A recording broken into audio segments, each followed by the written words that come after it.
I stand at the back of Sophie's kindergarten classroom, watching my 5-year-old daughter arrange wooden blocks into perfect rows while the other kids throw them at each other. She's methodical, precise, just like me. The thought brings a smile, until I hear my husband's voice drifting through the open door. Chelsea's always been career-obsessed, Mark says, his tone dripping with something I've never heard before. Sometimes I wonder if she even remembers she has a family. My fingers curl into fists. I'm Chelsea, the woman who spent 3 months researching the best schools in the district, who rearranged her entire work schedule to be here for Sophie's first day. And there's my husband, casually destroying my reputation among other parents before the school year even begins. Must be hard, another parent responds. My wife stayed home when ours were young. Kids need their mother, you know. Yeah. Mark's laugh is hollow. Try telling that to someone who thinks Excel spreadsheets are more important than family dinner. The blocks in Sophie's tower tumble. She doesn't cry or complain, just starts rebuilding, her little face set with determination. I want to run to her, hold her close, tell her that Mommy loves her more than anything. Instead, I stay rooted, letting Mark's words sink into my skin like poison. She's got these big dreams, he continues, always chasing the next promotion, the next big account. Meanwhile, I'm the one getting Sophie ready for school, making sure Emily doesn't completely self-destruct. Emily, his precious baby sister, the perpetual disaster who somehow always needs just a little more help, a little more money, a little more of my husband's attention. Sounds rough, man. The other father's voice is sympathetic. Women these days, they forget what really matters. I step into the doorway, my heels clicking against the linoleum. Both men turn, and I see the moment Mark realizes I've heard everything. His face drains of color, but I don't give him the satisfaction of a reaction. Instead, I walk past them to Sophie's corner. Ready for your first day, sweetheart? My voice comes out steady, practiced from years of boardroom presentations. Sophie nods, already focused on rebuilding her tower. It fell down, she says matter-of-factly, but I'm making it stronger this time. That's my girl. I kiss the top of her head, breathing in the scent of her strawberry shampoo. When I stand, Mark is hovering nearby, guilt written across his features. Chelsea, Not here, I cut him off, my smile fixed in place. This is Sophie's day. The teacher calls for parents to say their goodbyes. I hug Sophie once more, whispering encouragement in her ear. As we leave the classroom, Mark reaches for my hand, a gesture that would have seemed natural just minutes ago. Now it feels like a trap. I pull away, walking ahead of him toward the parking lot. My mind is already racing, calculating. 8 years of marriage, countless sacrifices, promotions delayed because he couldn't handle me out-earning him. All those nights I pretended not to notice the money disappearing into Emily's bottomless pit of needs. It wasn't what you think, Mark says behind me. I was just venting, to strangers, about your ambitious, career-obsessed wife. I turn to face him, and something in my expression makes him step back. Tell me, Mark, how much did Emily's latest fashion venture cost us? The one you didn't think I needed to know about? He pales further. How did you... I'm good with Excel spreadsheets, remember? My laugh sounds foreign to my own ears. Better than you realize. I get into my car, leaving him standing in the parking lot. As I drive toward the office, my hand steady on the wheel, I think about Sophie's fallen tower. About how she didn't cry or give up, but simply started rebuilding, stronger this time. My daughter isn't the only one who knows how to rebuild from destruction.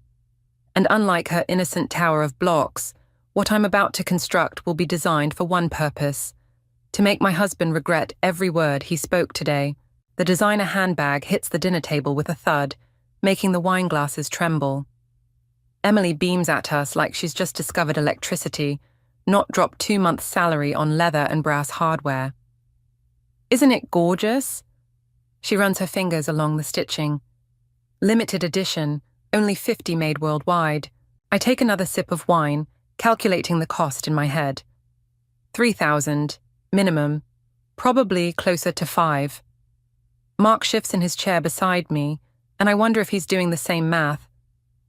It's certainly unique, I manage, watching Emily's perfectly manicured hands stroke the bag like it's a newborn. Sophie, thankfully oblivious to the tension, continues pushing peas around her plate. "Daddy, look what I got!" Emily turns to Frank, who sits at the head of the table, oxygen tube snaking across his collar. The boutique owner said it's an investment piece. Frank's laugh turns into a wheezing cough. "That's my girl, always an eye for quality." He shoots Mark a proud look. "Remember when she won that design competition in high school?" 15 years ago, I mutter into my glass. Mark's hand finds my knee under the table, a warning squeeze. Emily pulls out her phone, scrolling through photos. "And look at these shoes I found to match. They're still on hold, but maybe we should talk about something else," Mark interrupts, his voice tight. "Dad, how was your doctor's appointment?" Frank waves his hand dismissively. "Same old story. Take the pills, use the oxygen, don't overexert." He turns back to Emily. "Now, about those shoes." I stand abruptly, gathering plates. The scrape of ceramic against ceramic cuts through their chatter. "Sophie, help Mommy clear the table." My daughter scrambles to help, but Emily's voice follows us to the kitchen. "Oh, and I almost forgot. I got the most amazing opportunity for my new collection. I just need a little startup capital." The plates clatter into the sink harder than necessary. Sophie flinches. "Sorry, sweetheart," I whisper, smoothing her hair. "Why don't you go play in the living room?" Once she's gone, I grip the counter's edge, listening to the conversation drift in from the dining room. Mark's voice rises and falls in familiar patterns, the same ones he uses when talking down jumpers from ledges during his firefighting shifts. Always the hero, always the fixer. "Chelsea?" Laura's text lights up my phone. "You okay? You seemed off at work today." I type back quickly. "Family dinner with Emily. The usual drama." "Need an escape plan? I can fake an emergency." Before I can respond, Mark appears in the doorway. "Need help?" "Depends." I start loading the dishwasher. "Are you helping me, or are you helping Emily buy those shoes?" His jaw tightens. "That's not fair." "Neither is watching our savings disappear into your sister's closet." I close the dishwasher with more force than necessary. "How much was that bag, Mark? Really? She's going through a rough patch." "She's been going through a rough patch since college." I turn to face him fully.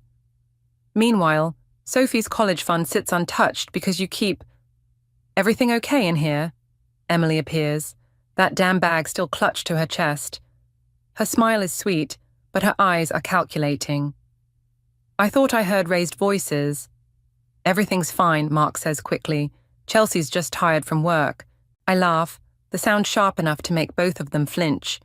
"Yes, work. That terrible burden that pays our bills. Speaking of which, Emily, how's the fashion line doing? Any actual sales this quarter?" Emily's lower lip trembles, her signature move. "You know how hard it is to break into the industry. If I just had a little more time, a little more capital." "Emily," Frank's voice booms from the dining room, followed by harsh coughing. "Come help your old man with his medication." She scurries out, leaving Mark and me in charged silence. He runs a hand through his hair, a gesture so familiar it makes my chest ache with memories of better times. "We need to talk about this," I say quietly. "Not tonight." He moves toward the door, then pauses. "She's family, Chelsea. You knew that when you married me." I watch him go, thinking about Sophie's college fund, about our dwindling savings, about all the careful plans I'd made crumbling under the weight of Emily's endless needs. My phone buzzes again. Laura, still waiting for a response. I pick it up, fingers hovering over the keys. "Actually," I type, "I could use your help with something. How good are you at tracking financial transactions?" Laura's laptop screen casts a blue glow across her office as she pulls up the bank statements. My hands shake slightly as I lean over her shoulder, each transaction entry hitting like a physical blow. Jesus Christ, she whispers. These transfers to Emily's accounts. Chelsea, there's got to be at least 70,000, I finish, my voice hollow. In the past 8 months alone. The numbers blur together, but certain entries stand out like neon signs. Boutique purchases, first-class flights, designer furniture. Each one perfectly timed to coincide with Mark's overtime shifts at the fire station. Shifts he'd claimed were covering for colleagues, building up goodwill for when Sophie started school. And look at this. Laura points to a series of withdrawals. Cash, always 5,000, always on Fridays. My wedding ring catches the light as I grip the back of her chair. Emily's startup capital for her non-existent fashion line. There's more. Laura's fingers fly across the keyboard. These mortgage payments, they're not going to your house. The screen shows a rental property I've never seen before. 3 bedrooms, downtown location, luxury amenities. Tenant name, Emily Marshall. The room tilts sideways. I steady myself against Laura's desk, bile rising in my throat. He's been paying her rent, all this time, while I've been cutting corners, packing Sophie's lunches, skipping vacations. My phone buzzes. Mark's face lights up the screen. I silence it, watching as 3 more calls come through in quick succession. He knows, Laura says quietly. The bank must have notified him about the account access. Good. I straighten up, smoothing my skirt with trembling hands. Let him sweat. Chelsea, Laura hesitates. What are you going to do? Before I can answer, my phone lights up again. Emily's number this time. I answer on speaker, letting her breathless voice fill the room. Chelsea, thank God. Mark's completely freaking out. He says you've been looking at his accounts. Listen, it's not what you think. Really? My laugh sounds foreign to my own ears. Because I think my husband's been bankrupting our family to finance your fantasy lifestyle. That's not fair. I'm building something here. Mark understands that. Mark understands nothing except how to be manipulated by his baby sister. The words taste like acid. Tell me, Emily, how's the new apartment? The one my daughter's college fund is paying for. Silence crackles across the line. Then, in a smaller voice, does Daddy know you're doing this? Of course. Frank. The perpetual shield, the ultimate authority. I think of him at dinner, wheezing praise for his precious Emily, while Mark beamed and Sophie pushed her peas around her plate. Frank's next on my list, I say coldly, right after I finish dealing with you and Mark. You can't, Emily's voice breaks. Please, Chelsea, I'll pay it back. I just need more time. I end the call, letting the phone clatter onto Laura's desk. My hands have stopped shaking. Send me everything, I tell Laura. Every transaction, every property document, every lie. What about Sophie? The question hits like a punch to the gut. I think of my daughter's face this morning, how she'd asked why Daddy slept on the couch last night, how she'd noticed I wasn't wearing my wedding ring. I'm doing this for Sophie, I say, but the words feel hollow. They're stealing her future. Laura nods, but there's something in her expression, pity, understanding, that makes me look away. My phone buzzes again. This time it's a text from Mark. Please come home. We need to talk. I can explain everything. I type back 3 words. No more lies. As I gather my things to leave, Laura catches my arm. Chelsea, revenge might feel good now, but this isn't about revenge. I pull away, the lie bitter on my tongue. This is about justice, but as I walk to my car, my heels clicking against the pavement like a metronome counting down to destruction, I know I'm past the point of justice. The spreadsheets of betrayal swim behind my eyes, each number a nail in the coffin of my marriage. Mark wanted to protect his sister's dreams. Fine. I'll show him what happens when you sacrifice your wife's trust on the altar of family loyalty. By the time I'm done, Emily won't be the only one learning about bankruptcy firsthand. Sophie's crayon scratches against paper at the kitchen table while I stare at divorce papers, the words blurring together in the pre-dawn light. 3 days since I discovered Mark's betrayal, and sleep has become a distant memory. Mummy, look. Sophie holds up her drawing. It's our family. The stick figures tell their own story.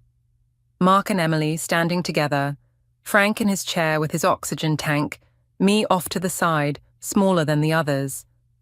My daughter's art cuts deeper than any bank statement. My phone vibrates. Another message from Mark. Meeting with the chief today.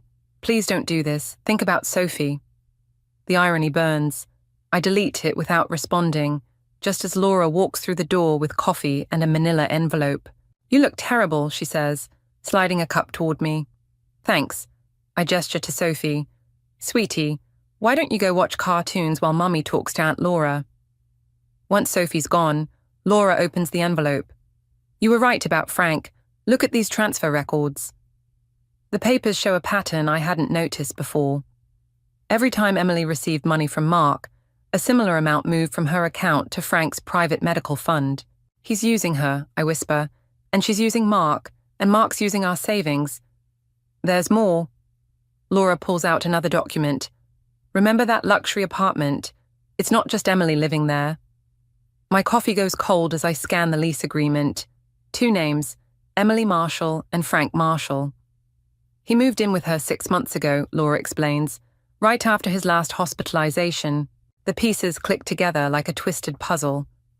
Frank's mysterious medical treatments, Emily's sudden need for a bigger apartment, Mark's increasing overtime shifts. My phone buzzes again, Emily this time. Dad's asking for you. He's not doing well. Please come over. Don't, Laura warns, reading over my shoulder. It's probably a trap. But something in Emily's message feels different. The usual manipulation replaced by genuine fear. I need to see this for myself. I stand, gathering my things. Can you watch Sophie? Laura grabs my arm. Chelsea, wait. There's something else you should know about Frank. Tell me later. I'm already moving, revenge and curiosity driving me forward. I want to catch them off guard. The luxury apartment building gleams in the morning sun, a monument to my family's betrayal. The doorman recognizes me from the photos I showed him yesterday, lets me up without calling ahead. I hear the arguing before I reach their door. You promised this would work, Emily's voice shrill with panic. The money was supposed to fix everything. Nothing can fix this. Frank's reply ends in a wheezing cough. Your brother's marriage is just collateral damage. Collateral damage? Mark's voice now cracking with emotion. Dad, you said if I helped Emily, you'd use the money for experimental treatments. You promised you were getting better. I press record on my phone, stepping closer to the door. I am getting better, Frank snaps. At accepting reality.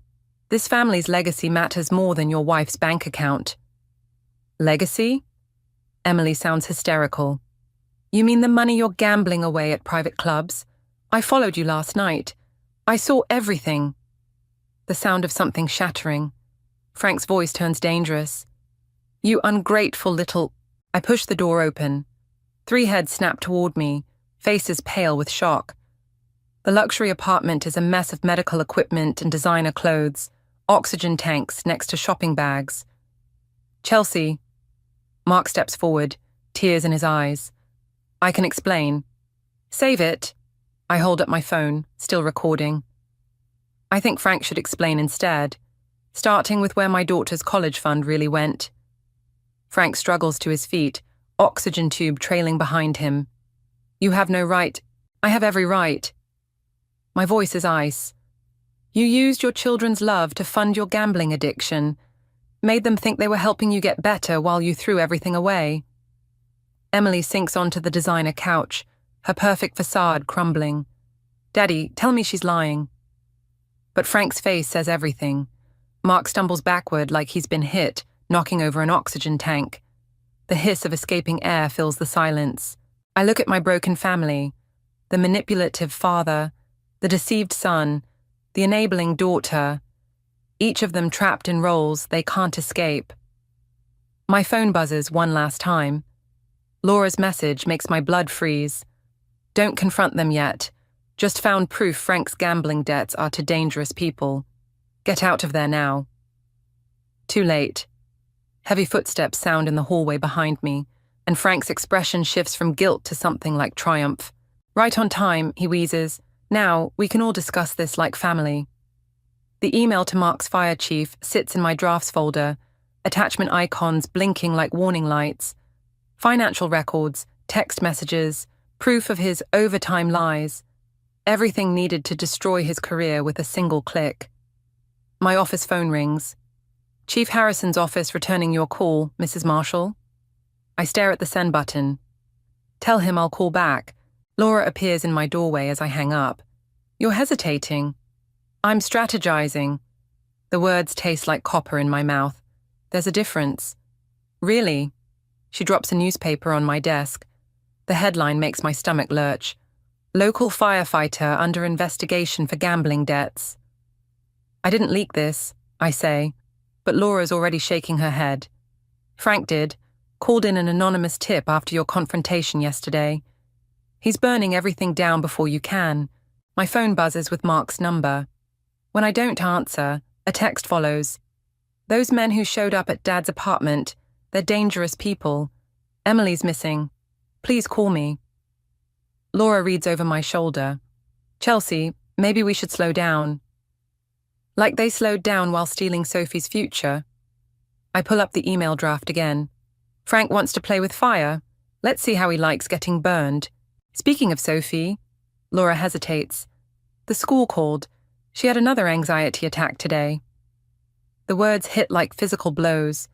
I remember Sophie's drawing, me, separated from the family, smaller than the rest. My finger hovers over the send button. Mrs. Marshall?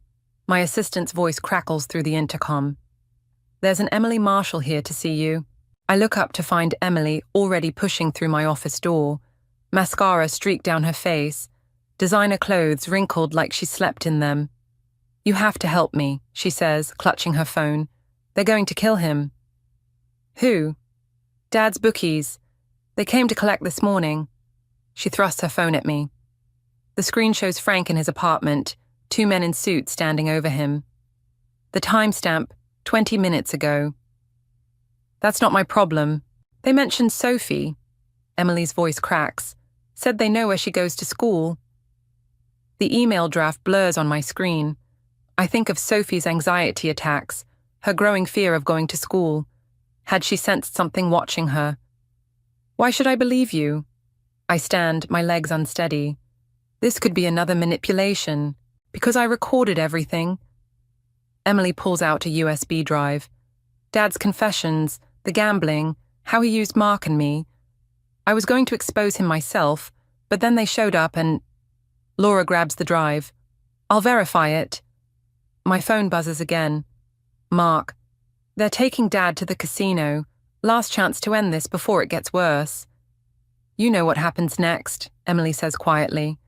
Either you help us stop Dad, or those men will. And they won't care who gets caught in the crossfire. I look at the email draft again, thinking of all the careful plans I'd made for revenge. None of them had accounted for professional gamblers threatening my daughter. If I help, I say slowly, it's not for Frank, or you, or even Mark. Emily nods, understanding. For Sophie. And afterward? I close the email draft without sending it. You and Frank stay away from my family, permanently. Chelsea, Laura warns, but I'm already grabbing my coat. Get those recordings to someone we trust, I tell her. And call Mark. Tell him to meet us at the casino. What are you going to do? Emily asks as we head for the elevator. The doors close on us like a trap. I'm going to protect my daughter, I say. And if that means saving Frank from himself first, so be it. But as we drive toward the casino, I realize I'm not just saving Frank. I'm choosing between revenge and protection, between destroying my enemies and preserving what's left of my family. My phone lights up with a final text from Mark. Dad just called. Says he has a plan to fix everything. Don't trust him. Too late. We're already pulling into the casino parking lot, where Frank stands waiting with his oxygen tank and the men in suits. His smile when he sees us is triumphant, like he's won a game we didn't know we were playing. Perfect timing, he wheezes as we approach. Now we can discuss how to keep this in the family. Behind him, the casino lights flash like warning signals, and I realize I've walked straight into another trap. But this time, Sophie's safety hangs in the balance. The casino's private room smells like expensive cigars and desperation. Frank sits at the head of the table, oxygen tank wheezing beside him, while the two men in suits flank him like well-dressed vultures. Emily trembles in the corner, her designer purse clutched like a shield. $500,000, Frank announces, sliding a piece of paper across the polished wood. That's what it'll take to make this go away.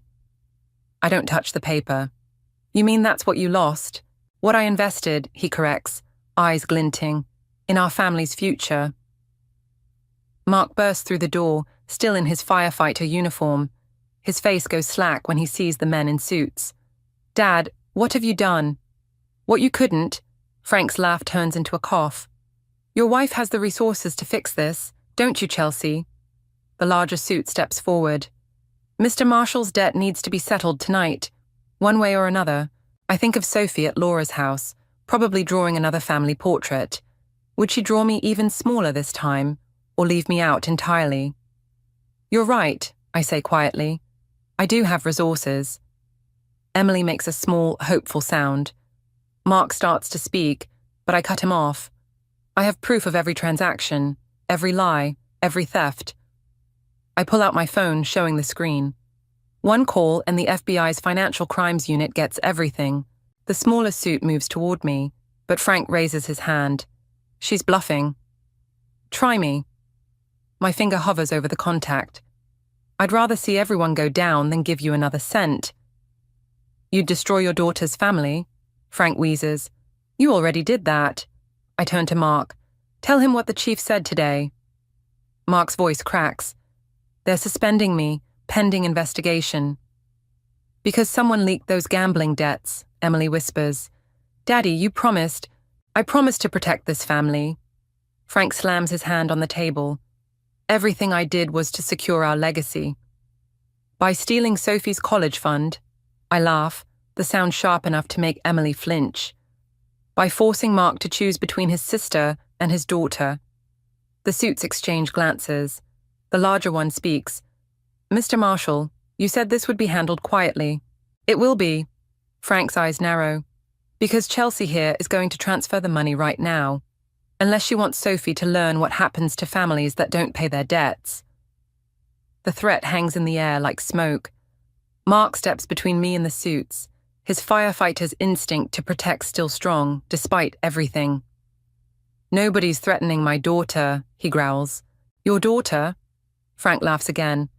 The one you've barely seen this month because you're working overtime to cover my debts. Some father you are.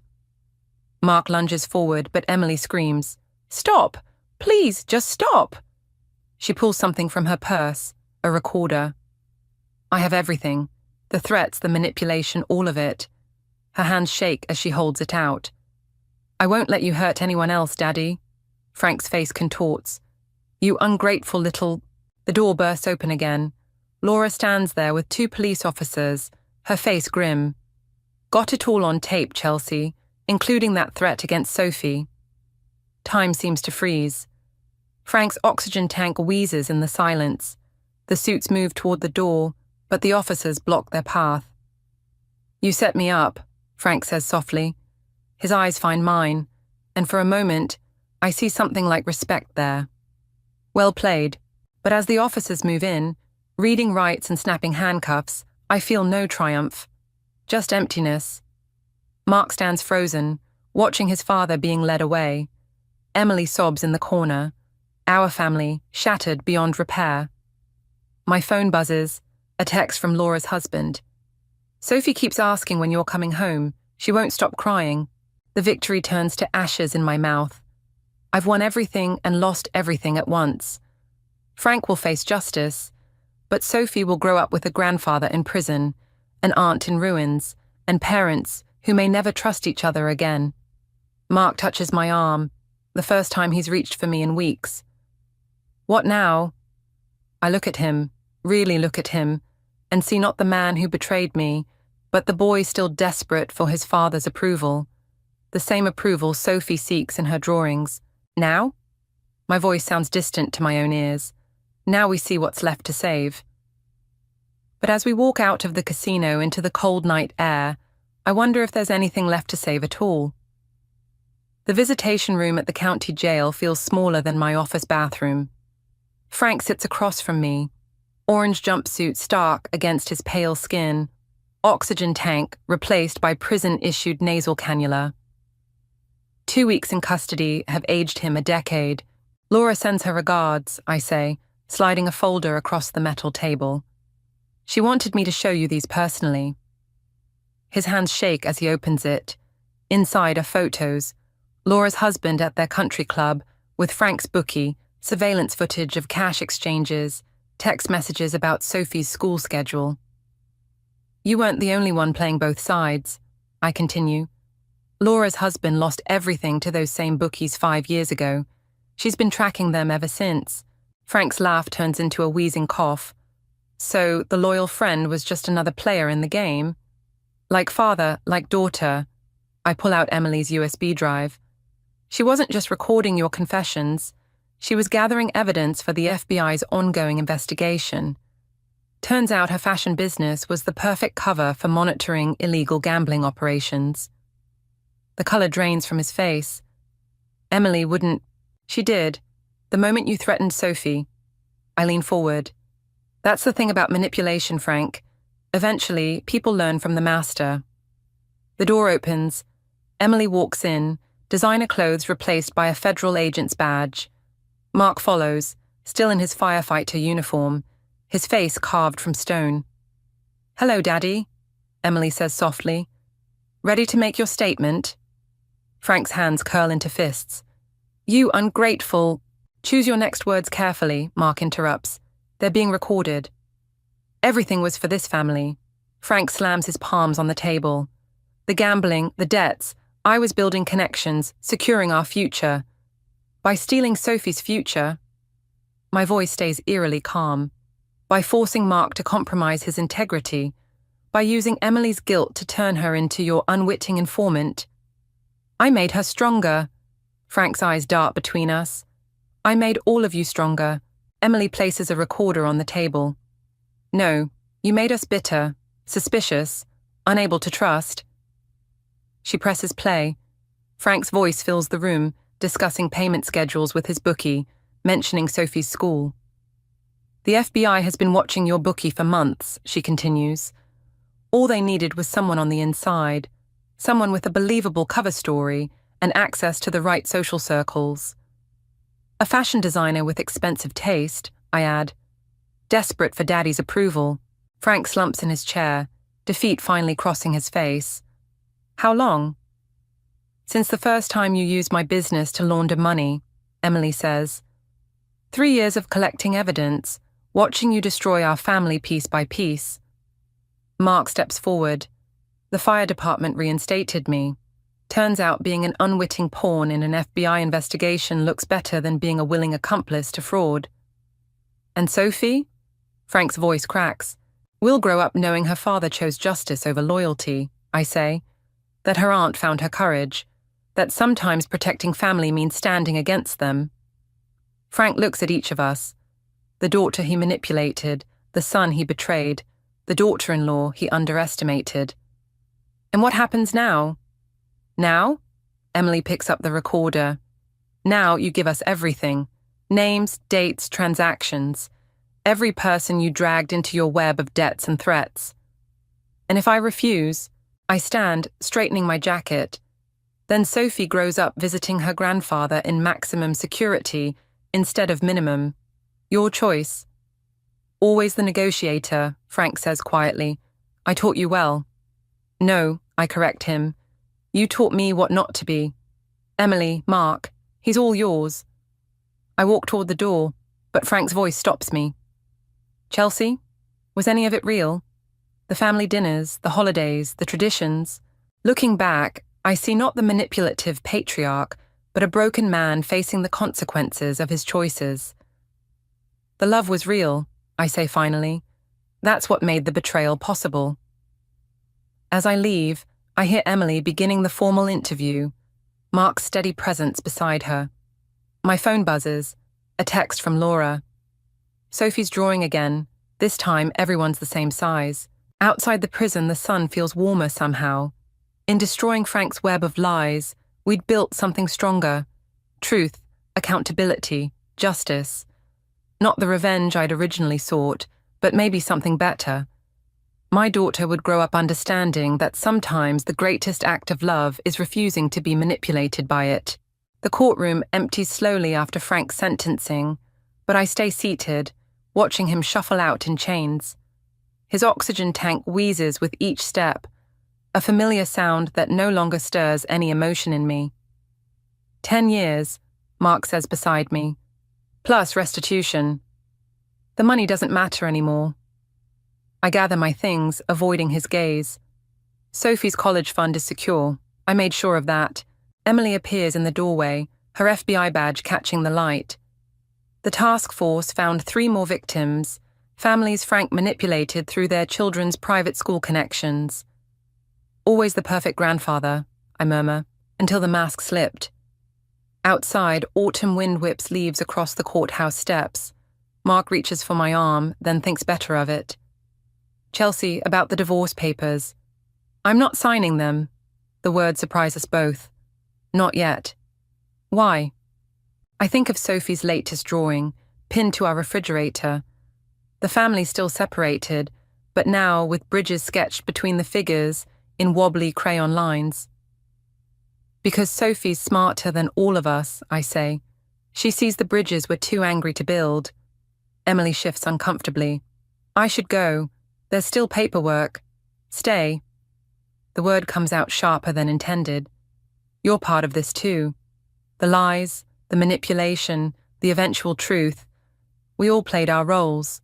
Some better than others, Laura calls from the bottom of the steps.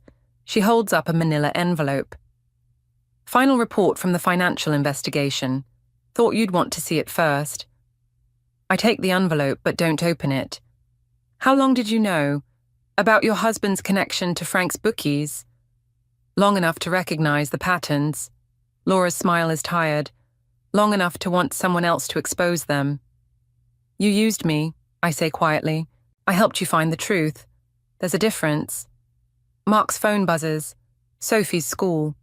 His face pales as he reads the message.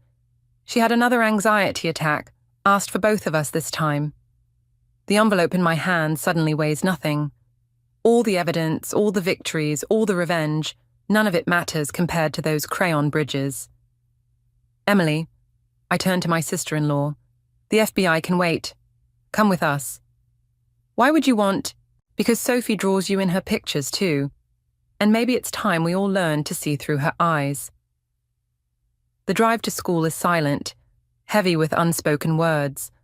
But when we arrive, Sophie runs to us with a new drawing. This time, the figures are holding hands, forming a circle. In the center, she's drawn a heart. It's our new family, she explains proudly. See? Everyone's connected. Mark kneels beside her, voice rough. Even after everything that happened? Especially after, she says with 5-year-old wisdom, because now nobody has to pretend anymore. I feel Laura watching from her car across the street, the manila envelope still unopened in my bag. There will be time later for consequences, for rebuilding trust, for navigating the complicated landscape of a family transformed by truth. But right now, looking at Sophie's drawing, I understand something Frank never did. Legacy isn't about control or manipulation or even revenge. It's about the choices we make when the masks fall away. Ready to go home? I ask Sophie, including Mark and Emily in my glance. Which home? Emily asks softly. The one we build together, I answer, without lies this time. As we walk to the car, Sophie between us, I think about the unopened envelope, the unsigned divorce papers, the countless decisions still ahead.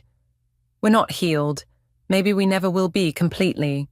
But we're honest now, and maybe that's a better foundation than the perfect facade we used to maintain. Sophie tugs my hand, pointing to a new drawing she's starting. I'm going to need more colors, she announces, for all the bridges. Mark meets my eyes over her head, and I see in his face the same understanding that's been growing in me. Revenge may have exposed the truth, but it's forgiveness, complicated, messy, conditional forgiveness, that might actually set us free.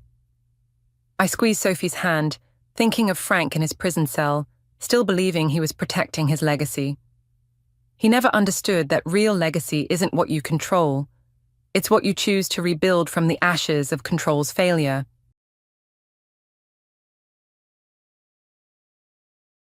I never asked to be born, but my parents, Wayne and Abigail Billy, made it painfully clear from the start that I wasn't planned. I'm Madison, the second child they didn't want. My older sister, Amber, was the golden child, the one they dreamed of. Growing up in the Billy house was like living in two separate worlds. Amber's world was full of love, attention, and celebration. Mine, a cold, shadowy place filled with indifference and barely concealed resentment.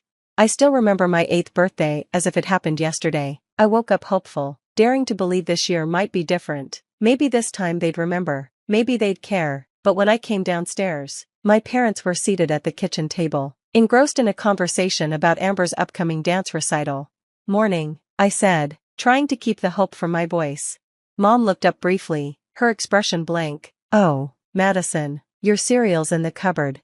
That was it. No happy birthday, no hug, nothing. Later that evening, at dinner, Dad finally remembered. "Oh, right. Happy birthday, kid," he muttered, not even bothering to look up from his plate. Mom blinked in surprise. "Is that today? I thought it was next week." That night, I lay in bed clutching the only birthday card I received, a small note from Grandma Francesca. Her words were like a lifeline. "My dearest Madison, happy birthday, sweetheart. You bring so much joy to my life. Never forget how special and loved you are. Love always, Grandma." I read the card over and over, desperately trying to believe her words. But how could I feel special when my own parents barely acknowledged my existence? School wasn't much better. Parent-teacher conferences were an endless cycle of disappointment. Other kids' parents showed up, proud and supportive. Mine always had an excuse. "Sorry, Madison," Mom would say, her voice devoid of remorse. "Amber has a dance competition that day. You understand, right?" I'd nod, pretending it didn't hurt, but it always did. The worst moments came late at night when they thought I couldn't hear. Their voices would drift up the stairs, sharp and cruel. "I just don't get it," Dad said one evening. "Amber's so bright and talented. Why can't Madison be more like her?" Mom sighed heavily. "I know. It's like she doesn't even try. Remember how Amber was reading at 4? Madison could barely tie her shoes at that age." Their words carved deep scars into me, each one a reminder that I'd never be good enough. I became quiet and withdrawn, retreating into myself because, really, what was the point of trying?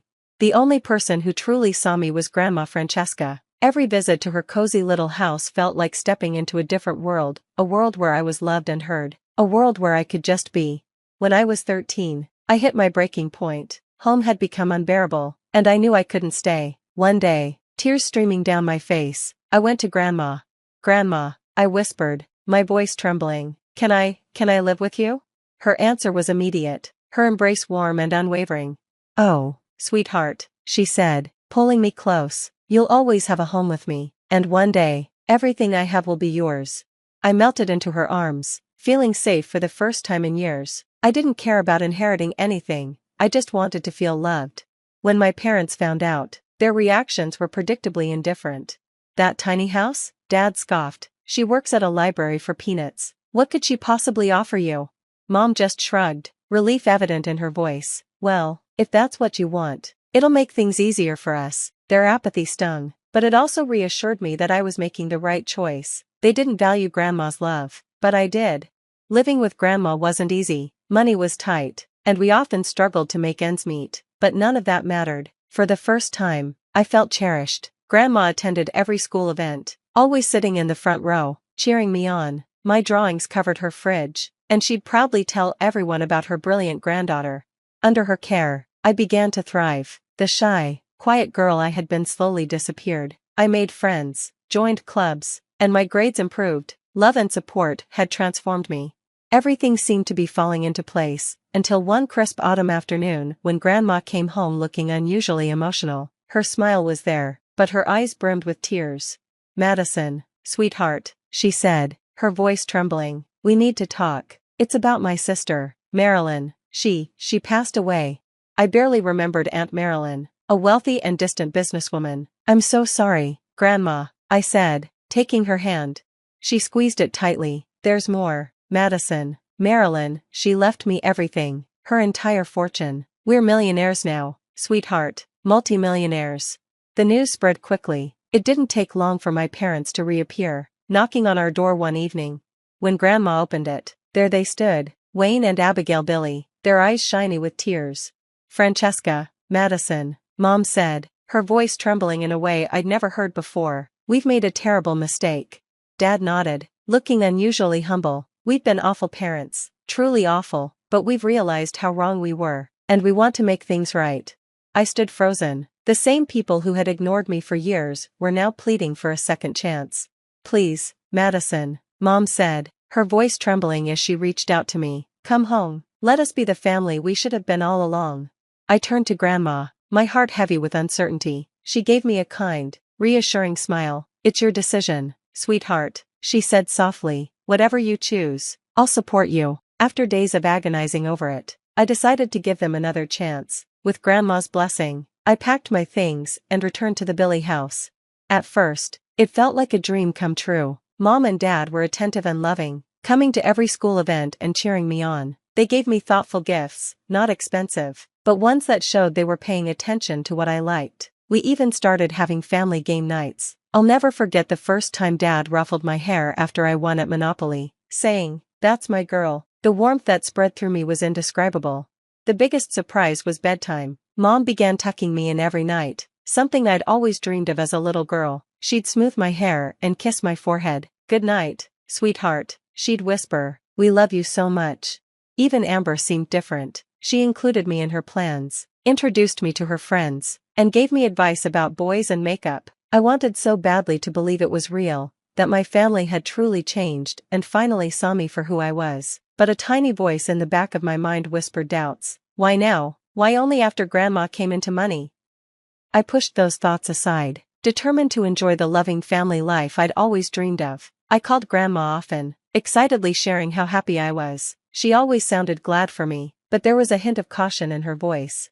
"Just remember, Madison," she'd say gently, "you always have a home with me, no matter what."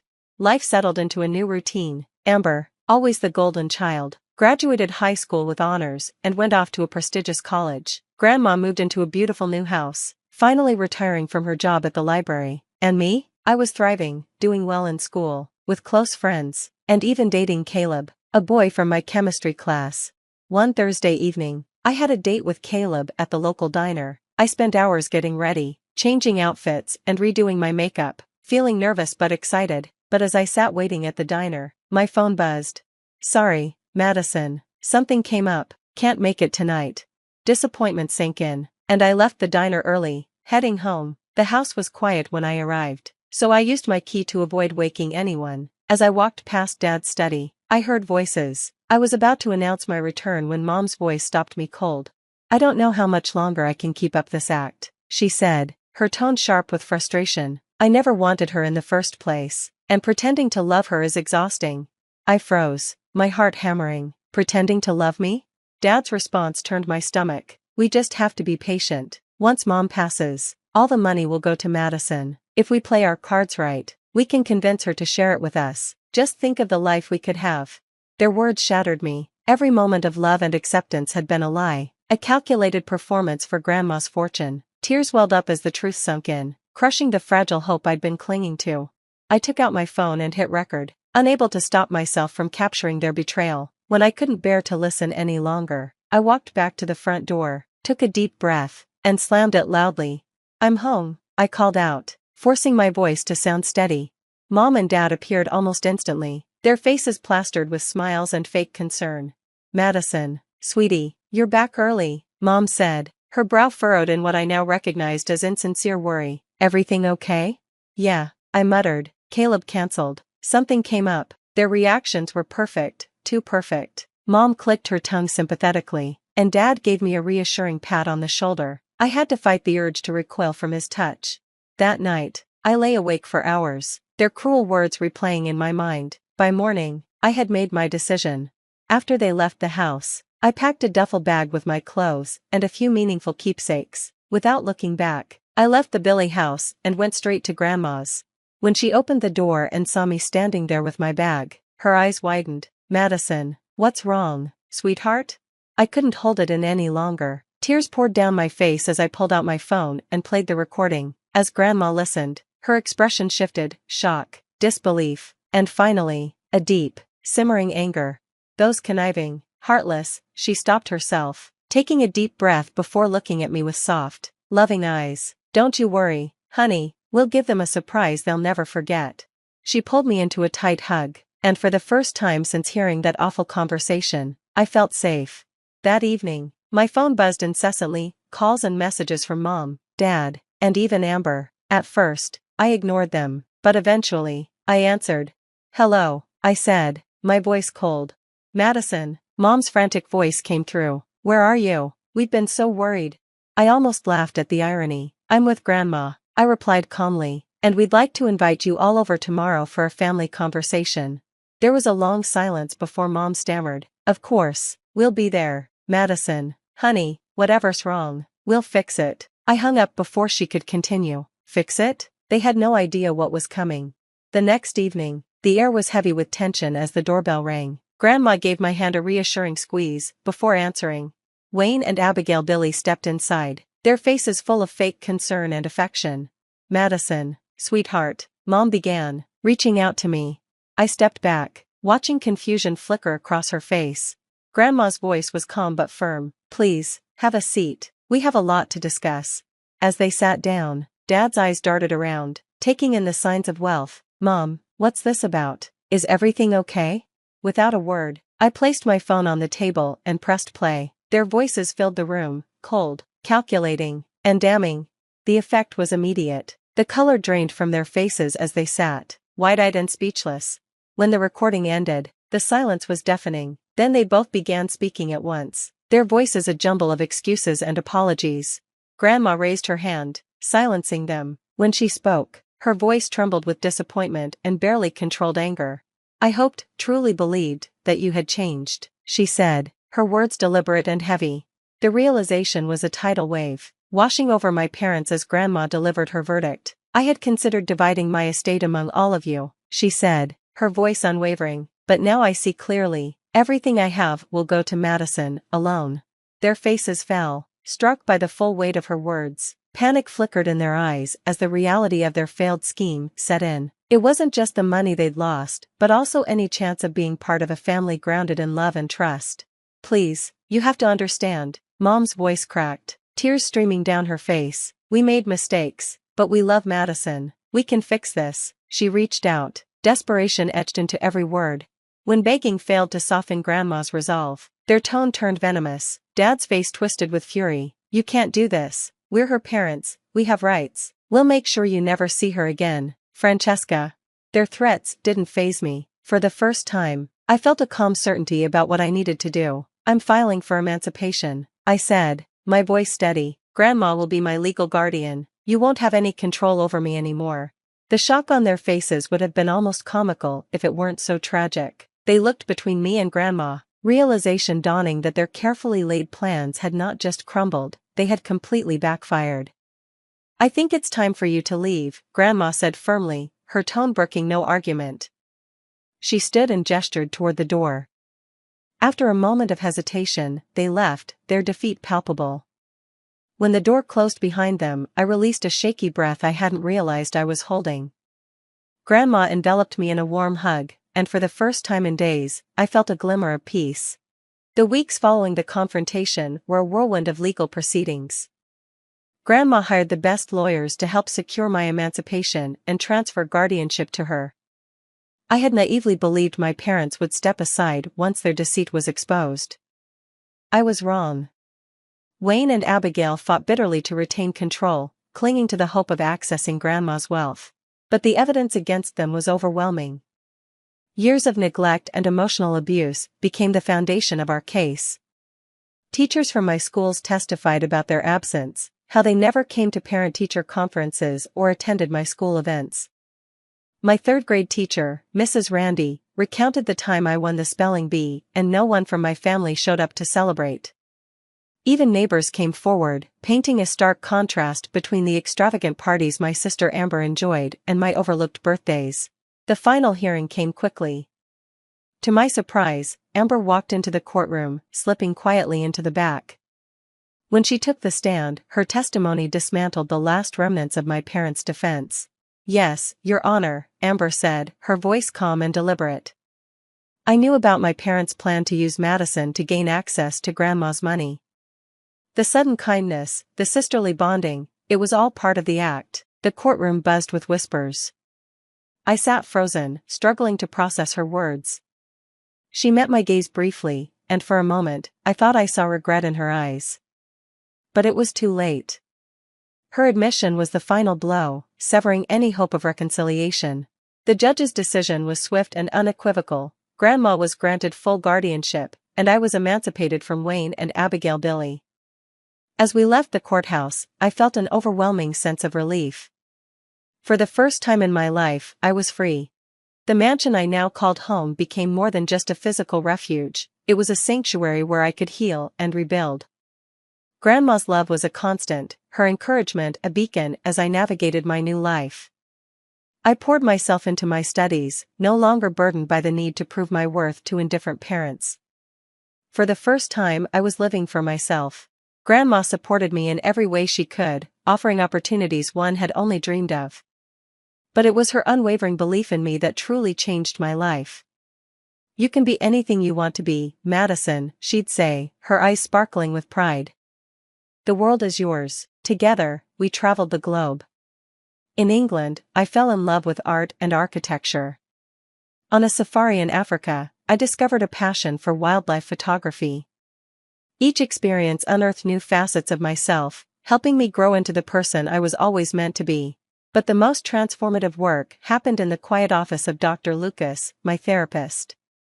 Twice a week, I unpacked years of pain and learned to navigate my emotions. "It's okay to be angry," she told me once. "It's okay to grieve the family you should have had." Slowly, I began to trust again, not just others, but myself. The night before my high school graduation, Grandma and I sat on the patio, watching the sunset paint the sky in hues of orange and pink. She reached over and took my hand, her expression tender. "I'm so proud of you, Madison. You've been through so much, and look at you now, you're stronger and more beautiful than ever." Tears welled in my eyes, but this time, they were tears of joy. "I couldn't have done it without you, Grandma. You saved me." She shook her head with a gentle smile. "No, sweetheart. You saved yourself.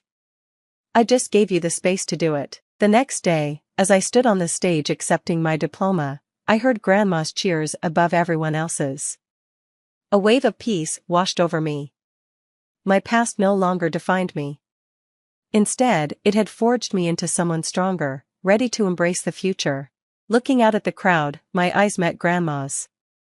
In that moment, I knew that whatever challenges lay ahead, I wouldn't face them alone.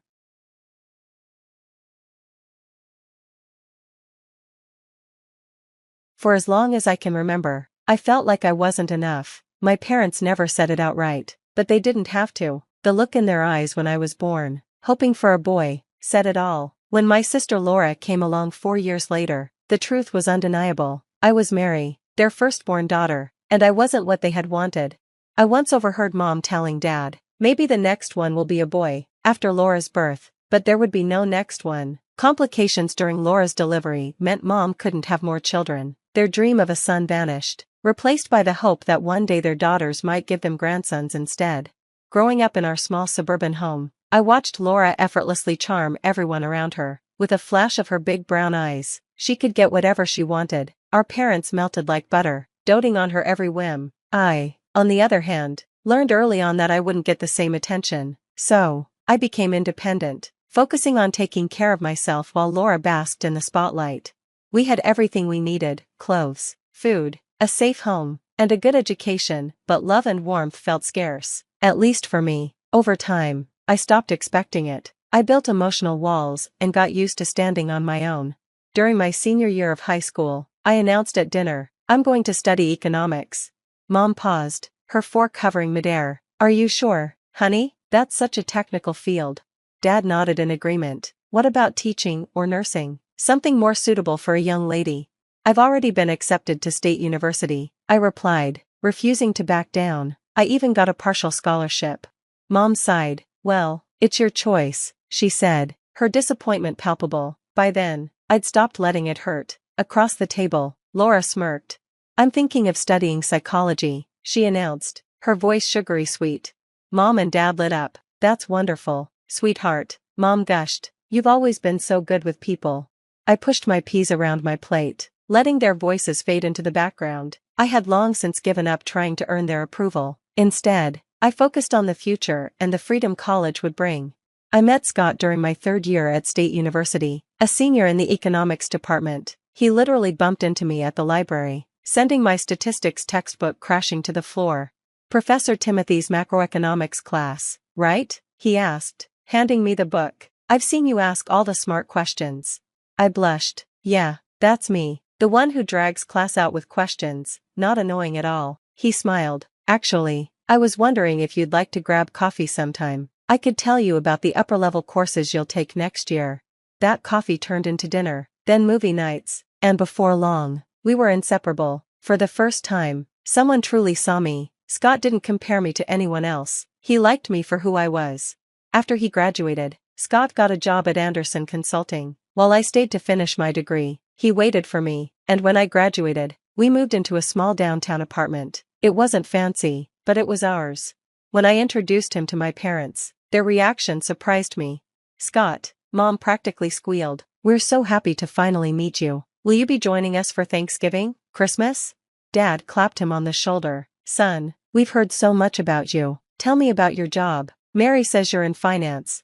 The word son hit me like a brick. Of course, they were thrilled. They were finally getting the son they'd always wanted. Even if it was through marriage, they showered Scott with attention, asking about his career, his future plans, and when he might want to settle down. Meanwhile, Laura sat in the corner, glaring daggers. Still single and living at home, she couldn't stand that. For once, I had something she didn't.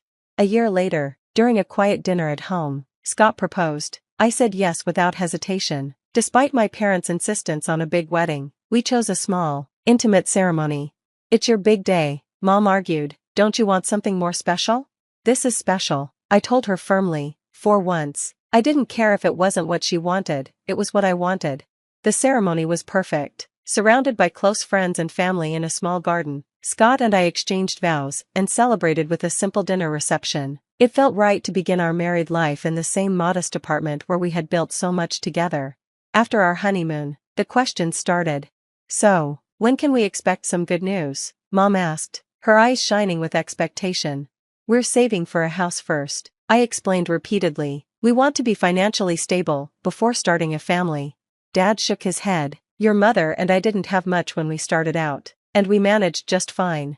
Every family dinner turned into an update on their friends' growing families. Did you hear the Hendersons just became grandparents again? Another boy. Or, the Smith's daughter announced she's pregnant, and she's younger than you, Mary.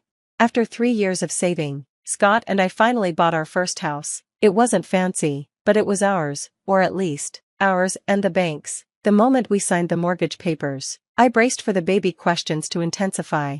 But I didn't expect Laura's announcement just 5 months later. I'm pregnant, Laura announced during Thursday dinner, her hand resting delicately on her still flat stomach. It's David's. David, her boyfriend of 7 months, was someone none of us really liked. He was unreliable, immature, and generally aloof, true to form. He disappeared as soon as Laura started showing, leaving her to move back in with our parents. But instead of treating the situation as a scandal or a source of shame, my parents embraced it. They transformed their home into a shrine for their future grandchild. When little Angela was born, you'd think she was royalty. Laura's old room became a fully furnished nursery, stocked with every baby item imaginable. My parents practically rearranged their entire lives to help raise her. Isn't she perfect? Mom would coo, rocking Angela during our visits. Don't you just want one of your own, Mary? What hurt even more than my parents' constant pressure was watching Scott with Angela. He adored her, getting down on the floor to play, making silly faces, and spending hours entertaining her with stuffed animals and storybooks. Scott is such a natural with children, Mom would say pointedly, her eyes darting to me. He's going to make such a wonderful father. Determined to make her words true, I started tracking my cycle, taking prenatal vitamins, and following every piece of advice pregnancy websites offered, but month after month, nothing happened. Meanwhile, Scott spent more and more time at my parents' house, enchanted by Angela. She's such a sweet kid, he'd say on the drive home. Did you see her trying to walk? She almost said uncle today. You're so good with her, Mom would gush during our visits. Just imagine how amazing you'll be with your own children. I'd smile and nod, but inside, anxiety gnawed at me. Why wasn't I pregnant yet? What if something was wrong? I told myself to be patient, that it would happen when the time was right. After a year of trying with no success, my hope began to waver. Then Mom found out. A whole year. Mary? She exclaimed, horrified. Something's wrong. You need to see a doctor immediately. Before I even left her house, she was already texting me the contact information for fertility specialists. To get her off my back, I made an appointment. Scott came with me, holding my hand in the exam room while the doctor asked questions and ran tests, blood work, ultrasounds, the works. Finally, the results came in. I'm sorry, the doctor said gently. The tests show that you're infertile. Her words felt like a physical blow. Scott squeezed my hand, but I barely registered it. The doctor continued talking about options, IVF, adoption, but her voice sounded distant, like it was coming from another room. That night, Scott and I sat at the kitchen table, picking at our takeout. We can look into adoption or IVF, he offered softly. There are options. I nodded, but I felt hollow. How could I tell my family? How would they react? I decided to rip off the band-aid during our next family dinner. Mom, Dad, I began during a quiet moment. I need to tell you something. All eyes turned to me as I took a deep breath. I saw a specialist. I can't have children. I'm infertile. The silence that followed was suffocating. Mom's face twisted with disgust. Infertile, she repeated, nearly spitting the word. What kind of woman can't do the one thing she's supposed to do? Dad wouldn't even look at me. An empty vessel, he muttered. Just a useless flower. Laura smirked, bouncing Angela on her knee. Well, I guess we know who the real woman in the family is. Desperate for support, I looked to Scott, but he just stared at his plate, saying nothing. Tears burned my eyes as I pushed back from the table and ran out of the house, ignoring their voices calling after me. After that night, I couldn't bring myself to go back, but Scott kept going. He spent time with Angela, chatted with Laura, and listened to my parents. He'd come home full of stories.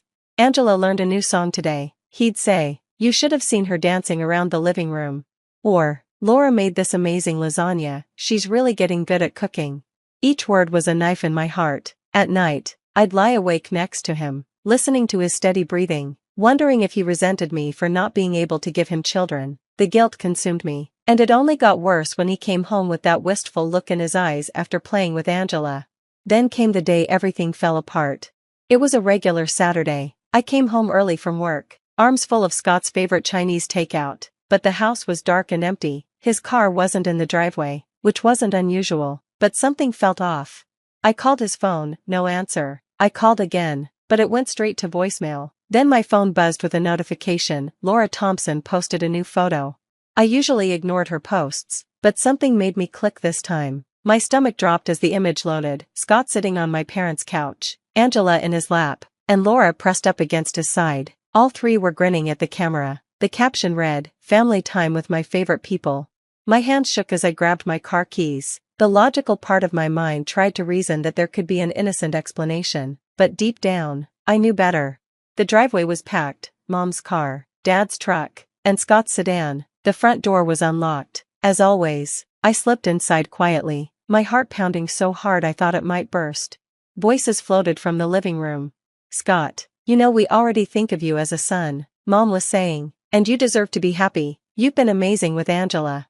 "And Laura," Dad added, "well, she's young, fertile, you could have more children together. Why stay trapped in a marriage with?" Mom's voice dropped, but I still caught the venom in her tone. A barren woman. I couldn't breathe. This couldn't be happening. I burst into the room, making them all jump.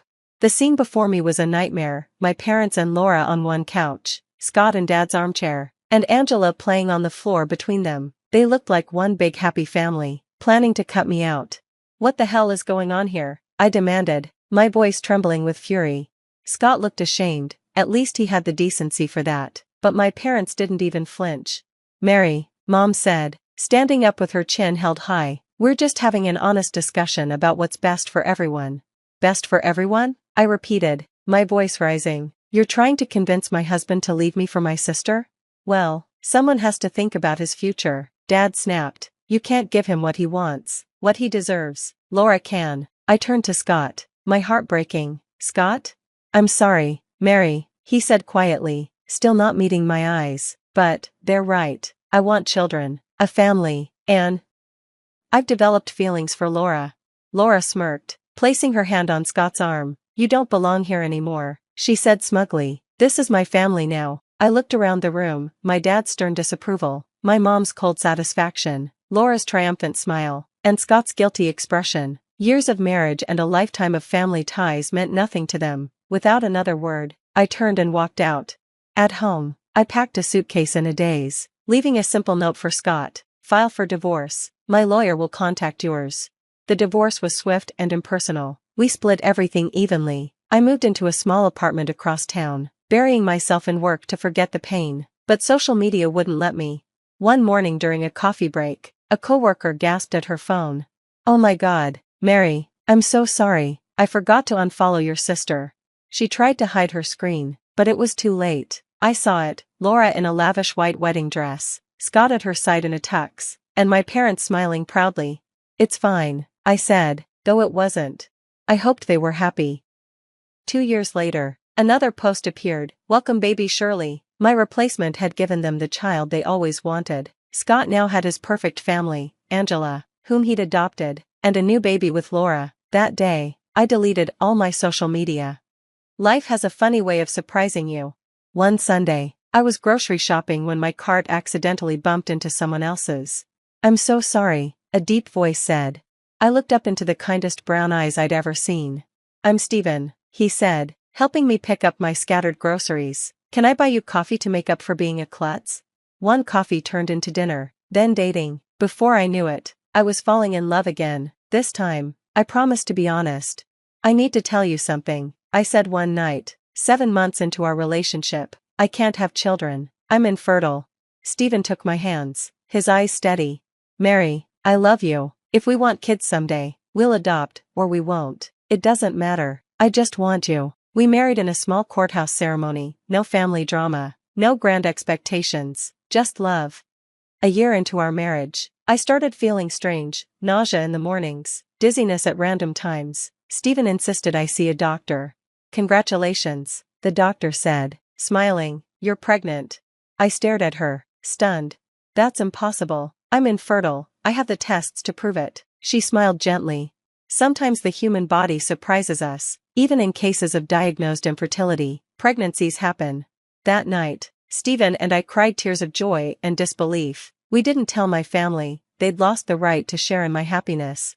10 months later, I held my son in my arms, a perfect, beautiful boy. We named him Jack, meaning defender of mankind. I looked at his tiny face and felt nothing but pure love. No bitterness, no anger, just peace.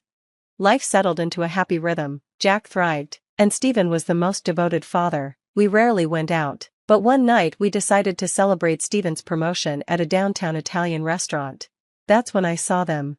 At first, I thought I was imagining things, but no, it was Laura, locked in an intimate embrace with a man who was definitely not Scott. They were tucked into a corner booth, but not hidden enough. Her fingers played through his hair as they kissed deeply. My hand shook as I discreetly snapped several photos. Mary, Steven touched my arm. Are you okay? You've gone pale. I showed him the pictures.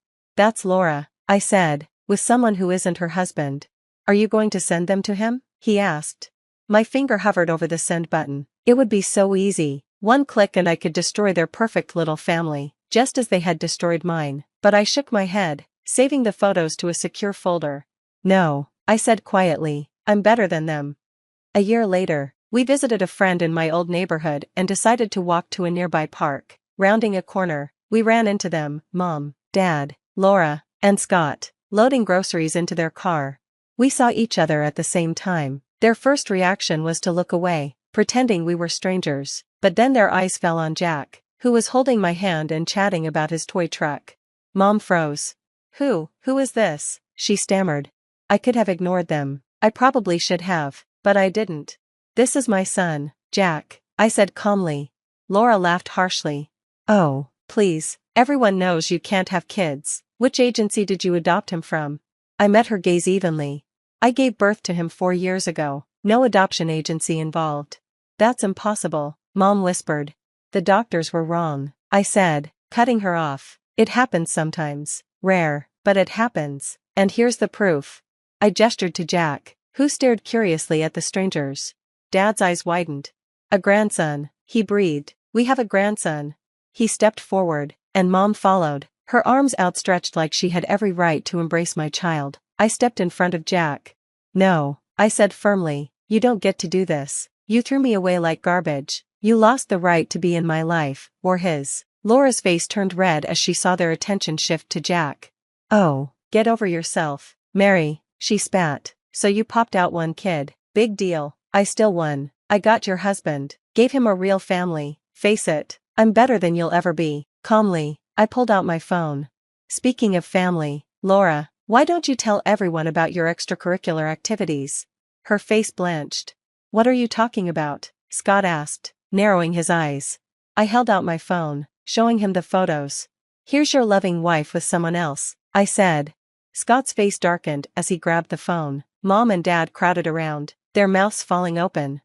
2 months later, I heard through the grapevine that Scott had discovered he was infertile, which meant Shirley couldn't possibly be his. Furious, he left Laura and refused to pay support for either child. Laura moved back in with my parents, her perfect life in ruins.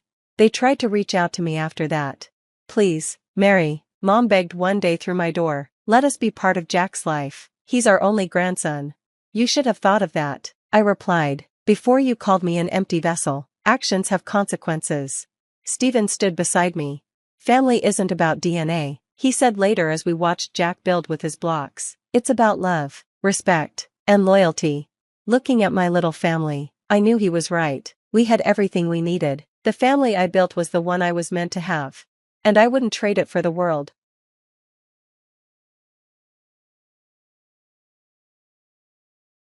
Hi, my name is Emily. I'm 34 years old, and until a year ago, I thought I had the perfect life, a loving husband, a stepdaughter I adored, and a career I was proud of. But all that changed when I discovered just how far someone could go to tear apart a family. When I married my husband, Michael, 3 years ago, I knew his 14-year-old daughter, Chloe, would be a part of the package. She was bright, a little shy, and still adjusting to her parents' divorce. I did everything I could to make her feel loved and supported. I helped with her homework, attended her school plays, and planned fun weekend outings. But as time went on, things began to shift. Chloe grew distant, and her behavior changed. At first, I thought it was just teenage angst, but soon, I realized there was more to the story. It started with small things, missing items around the house, snide comments muttered under her breath, and a sudden unwillingness to spend time with me. Then came the accusations. Dad, Emily doesn't like me, she told Michael one evening after dinner. Michael looked at me, confused. What are you talking about, Chloe? Emily's always been kind to you. Chloe crossed her arms and gave me a glare. You don't see the way she talks to me when you're not around.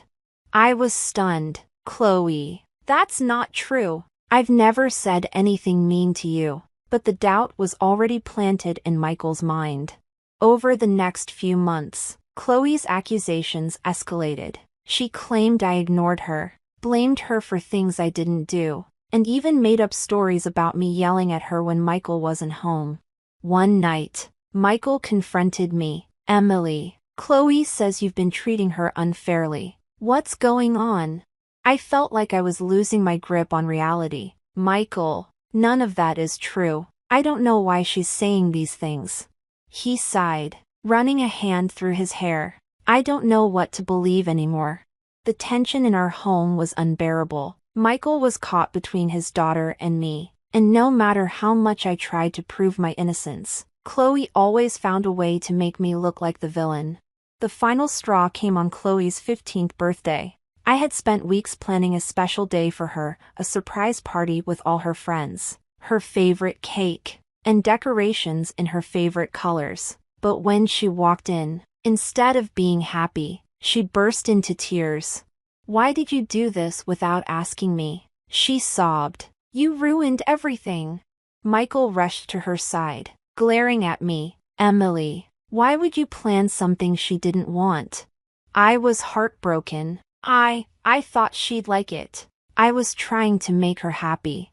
Chloe stormed out, leaving me standing there in front of the confused guests. It was clear that no matter what I did, I could never win. After Chloe's meltdown at her birthday party, everything spiraled out of control. Michael's trust in me eroded even further, and I began to feel like a stranger in my own home. Chloe's behavior grew bolder. She started twisting my words, fabricating events that never happened, and constantly playing the victim. One day, Michael confronted me with something that left me speechless. "Chloe told me you said she wasn't welcome in this house anymore. Is that true?" I felt my stomach drop. "What? Michael, I would never say that.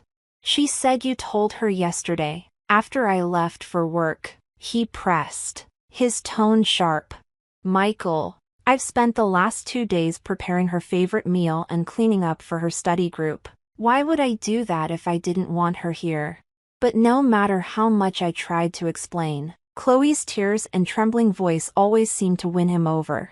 One evening, I overheard Chloe talking on the phone in her room. Her door was slightly ajar, and I couldn't help but listen. "She's going to leave soon. I know it. Dad can't stand how she treats me. I just have to keep this up a little longer," she whispered, laughing softly. I froze in place, my heart pounding. This wasn't a misunderstanding, this was deliberate. Chloe was orchestrating my downfall, and Michael was falling for it. I knew I had to act, but how could I prove what I heard without coming across as paranoid or vindictive? Things came to a head one fateful night. Michael came home from work, his expression unreadable. He sat me down in the living room, Chloe lurking in the background with a smug smile on her face.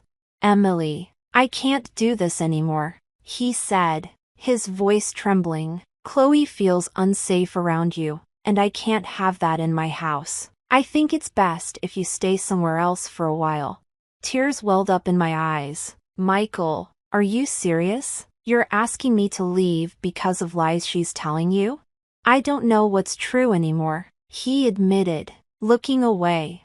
Chloe smirked behind him, a look of triumph flashing across her face. With a heavy heart, I packed a bag and left the house that night. But as I walked out the door, I promised myself one thing: I would not let Chloe win. Staying at a friend's place gave me time to think. I went over every interaction, every argument, and every detail that might prove my innocence. Chloe's behavior wasn't just a rebellious teenager acting out, it was manipulative and calculated. I decided to take a bold step. If Chloe wanted to destroy me, I would fight back, but not in anger. I would do it with the truth. First, I reached out to a family therapist, explaining the situation and asking for advice. Then, I began documenting everything: texts, notes, overheard conversations, even comments Chloe made in front of others. The first step to regaining control was building an undeniable case, and I was ready to see it through. With my plan in place, I started gathering evidence to expose Chloe's lies. The family therapist I consulted emphasized the importance of a calm, methodical approach. Chloe's manipulative tactics relied on creating chaos, and I needed to counter that with clarity and proof. One day, I decided to visit Chloe's school. I had always respected her privacy, but I suspected that her behavior at home might mirror her behavior elsewhere. I met with her guidance counselor, Mrs. Adams, under the guise of discussing Chloe's academic progress. Mrs. Adams greeted me warmly but looked hesitant. "Actually, I've been meaning to speak with someone about Chloe. She's incredibly bright, but I've noticed some concerning patterns. She often blames others when things don't go her way and can be, let's say, manipulative in social settings. Hearing this validated everything I had been experiencing. Has she ever mentioned any issues at home? I asked cautiously. She's brought up some conflicts, Mrs. Adams said delicately. But the stories don't always align. I've been hesitant to intervene without concrete evidence. Her words were a revelation. Chloe's behavior wasn't just targeted at me, it was a consistent pattern. Back at my temporary residence, I combed through old texts and emails. I even found a journal Chloe had accidentally left out one day, a collection of her grievances, twisted half-truths, and fabricated stories about me. One entry stood out: if Dad thinks she's the bad guy, I can finally get the attention I deserve. It was chilling to read, but it solidified my resolve. Chloe's actions were rooted in insecurity, but they were causing real harm. The turning point came when I received an unexpected text from one of Chloe's friends, Mia. She'd overheard Chloe bragging about how she got rid of me and felt compelled to reach out. She said it was all part of her plan to make you look bad. I thought you should know, Mia wrote. Armed with this message and the growing mountain of evidence, I knew it was time to confront Michael. But I also wanted Chloe to face the consequences of her actions in a way that encouraged accountability rather than outright punishment. I arranged a meeting at the therapist's office, where I presented my findings to Michael. As I spoke, I could see the realization dawning on his face. "Why didn't you tell me sooner?" he asked, guilt evident in his eyes. "I tried, Michael. But you were too blinded by Chloe's manipulation to see it," I replied.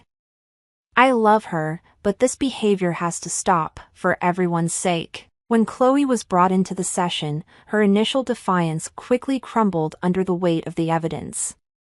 The therapist guided the conversation, ensuring it remained constructive. I wanted you to notice me more," Chloe admitted tearfully. "It felt like she was taking you away from me." For the first time in months, I saw a glimmer of the vulnerable teenager Chloe truly was beneath the scheming facade.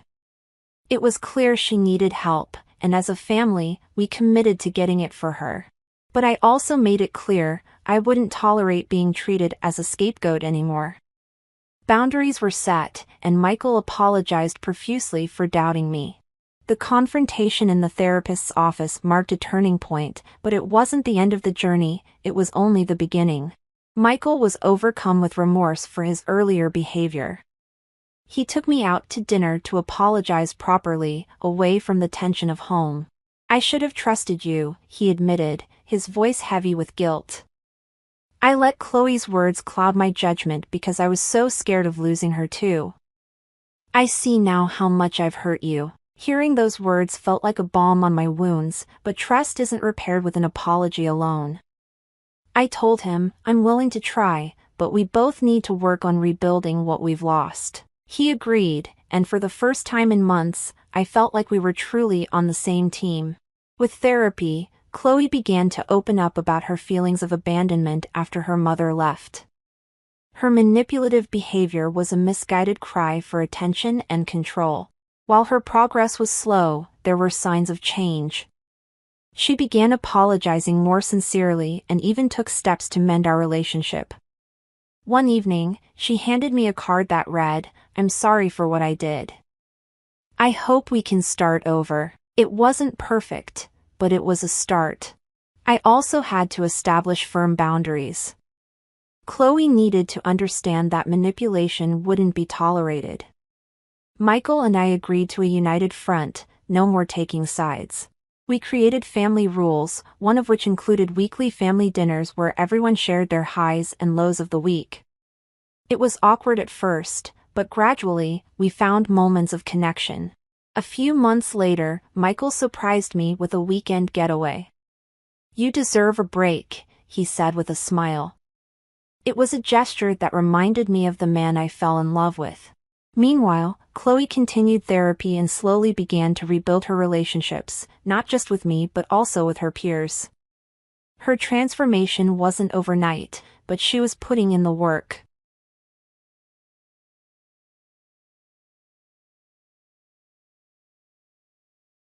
I used to believe that marriage would be more fun, a journey of shared laughter and adventure, but as I immersed myself in work, the years slipped by unnoticed. And suddenly, I was 43. The thought of facing the future alone made me uneasy. That was when I met him, a quiet, reassuring man, 2 years older than me. Over time, he captured my heart. 6 months after we began dating, we got married and moved into a new house to start our life together. We cherished one another and made a pact to always discuss any problems openly. This approach made our marriage strong, and for a time, I believed we were the perfect couple. Despite aging, our married life felt fulfilling. Then, dark clouds loomed over our relationship. The turning point came when my parents-in-law decided to divorce. My husband explained that his parents' marriage had been strained for years due to a lack of communication, especially after he and his sister became independent. While we were initially inclined to think their divorce wouldn't affect us, the truth turned out to be far more disruptive.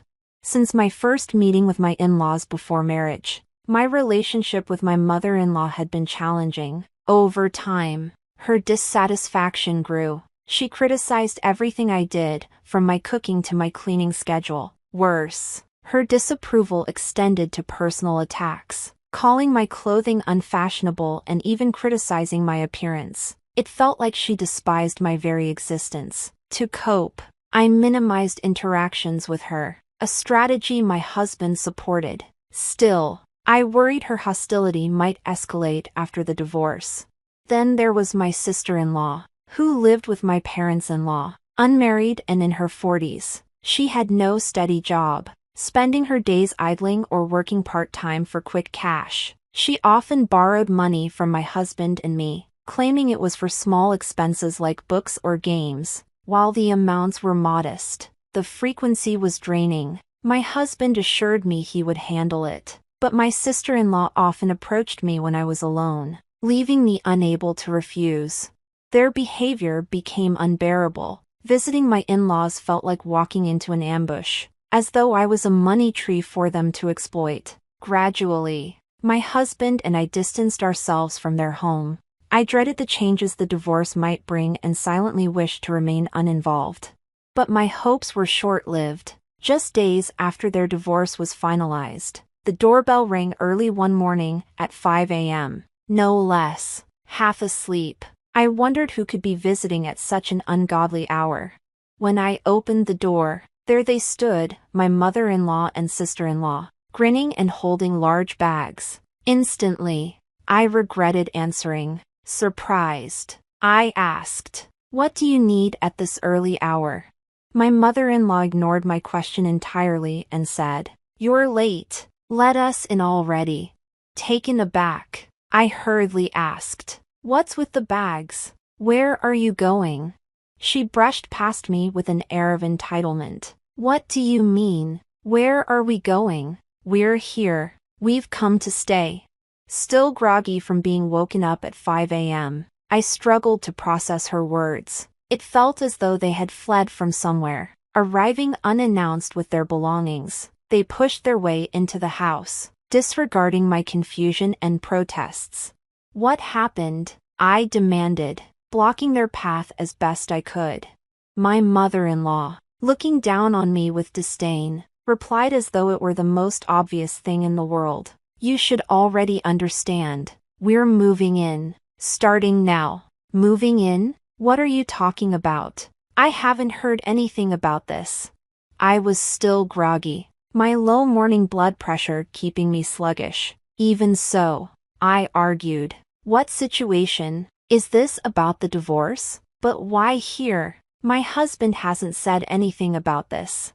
They ignored me, dragging their bags into the house and making themselves at home, commandeering our storage room without hesitation. My pleas for an explanation went unanswered. Instead, my mother-in-law shot me a glare and said coldly, "Our family is in trouble. Don't you have a heart, or even basic empathy? That's why you're such a terrible daughter-in-law. I was stunned into silence. At that moment, my husband, a self-professed non-morning person, rushed into the commotion. His surprise at seeing his mother and sister with their bags was evident. "Why are you here so early? And what's with all the luggage?"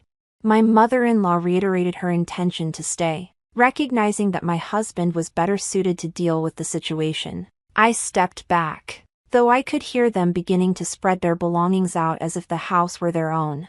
Despite my husband's initial protests, he eventually relented and agreed to let them stay temporarily, for 1 month. This was, I realized, a major concession on his part, driven by his sense of familial duty. Though I wanted to send them packing, I knew they were still his family.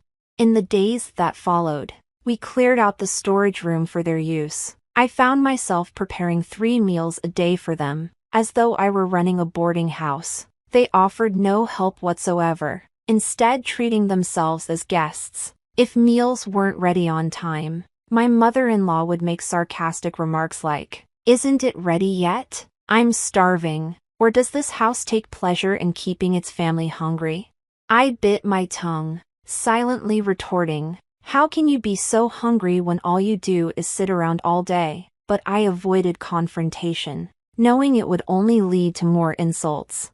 At first, I continued to cook for them, but over time, I began to question my compliance. Why was I accommodating their demands when they contributed nothing? They spent their days lounging in the living room, watching TV, and barking orders: prepare the bath, bring coffee, serve snacks, vacuum the floor. By the end of the first week, I was already nearing my breaking point. I was mentally and emotionally drained. To make matters worse, my sister-in-law shamelessly extended her hand and said, "Give me some pocket money." Startled, I asked, "What do you need it for?" With an air of childish defiance, she snapped, "Why do I have to explain that to you?" It was incomprehensible to me why I should hand over money to someone who refused to contribute to household chores or expenses. However, I knew that if I confronted her, she would immediately run to my mother-in-law, escalating the hostility. To avoid further conflict, I kept my response minimal. "You're not my child," I said flatly. Her reaction was swift and indignant. "You're letting your sister-in-law suffer in this house," she exclaimed dramatically, as though she were a victim.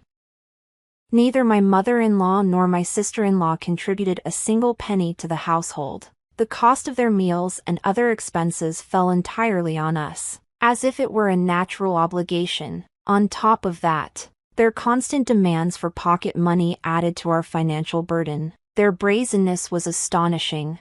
Every evening, my husband would comfort me, urging patience while also warning them sternly. But as soon as he left for work, they reverted to their entitled behavior, acting as if anything was permissible in his absence. The promised 1-month stay came and went with no sign of them leaving. Looking back, it was evident they had planned to exploit my husband's kindness all along. Their attitudes grew increasingly arrogant. My sister-in-law began calling me wife in a mocking, childish tone, while my mother-in-law continued her condescending remarks. I avoided responding, as even hearing their voices exhausted me. Day by day, I felt my resolve breaking. I can't live like this anymore. I'm at my limit. I have to do something, I told myself repeatedly. Around this time, my husband had been promoted at work, a joyous occasion, but it came with a scheduled week-long business trip. He was hesitant to leave, worried about leaving me to deal with his family alone. "I'll postpone the trip until we've sorted this out," he said. But I didn't want his career to suffer because of our personal troubles. "It's only a week," I reassured him. "If it gets too bad, I'll just stay at a hotel." With that, I sent him off, determined to confront the situation head-on. The moment my husband left, their behavior escalated. They acted more entitled than ever, making outrageous demands as if they owned the house. When they called out to me during my chores, I finally said, Please handle it yourselves. That simple statement unleashed a torrent of complaints. My mother-in-law sneered, "You're my son's wife, and yet you can't even manage the basics? In my time, arguing wasn't allowed. Your way of thinking is so naive." Their mockery of my struggles seemed to amuse them. Watching me flustered and upset became their form of entertainment. I knew I had to regain control. 3 days into my husband's trip, my mother-in-law threw another sarcastic remark my way. "Can't you even manage what I asked you to do yesterday? Are you really that incompetent?"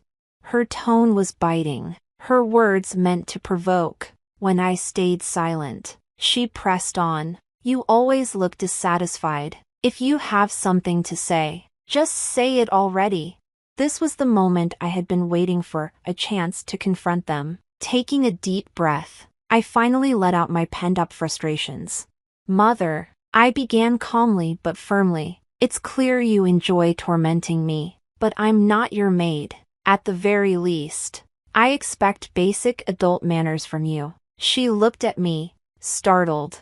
As I continued, "You demand I prioritize your every whim over my busy schedule. That's called selfishness. And asking for money without contributing anything? That's mooching. How can you expect to be treated as decent adults when you don't act like it? You're both old enough to know better. Sister, you're in your 40s. Mother, you're not far behind. Or are you regressing into children? Do I need to take you to a doctor?" My bluntness left them momentarily speechless. Their faces turned red as they processed my words. "How dare you speak to me like that?" my mother-in-law finally shouted, her voice trembling with fury. "You have no right to be so impudent." My sister-in-law joined in, declaring, "If you can't serve us, you're useless." Finally, my mother-in-law spat out, "It's unthinkable for a daughter-in-law to act like this. If you can't respect us, get out of this house."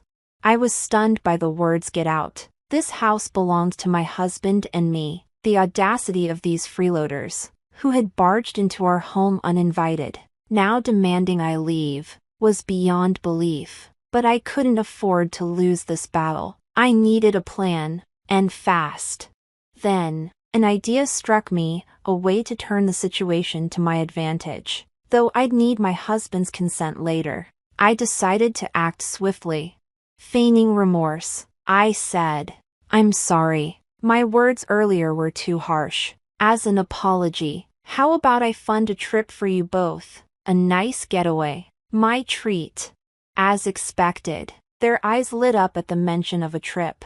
"That's fine," my mother-in-law said, feigning dignity, while my sister-in-law grinned triumphantly. I added casually, "Oh, and during your trip, I'll also be leaving for a while." My sister-in-law clapped her hands in delight. "Really? You're leaving? Great! Now this will finally be our house." Though my mother-in-law maintained a composed demeanor, I could tell she was pleased. I wasted no time arranging a week-long spa trip for them, ensuring they'd be out of the house. The very next day, they left, eager for their vacation. With the house to myself, the real work began. I immediately informed my husband of everything. He was fully on board with the plan. True to my word, I packed up our belongings and relocated to my parents' house a few train stops away. Upon arriving, I explained the situation to my parents. They were initially shocked but soon embraced me with understanding and support.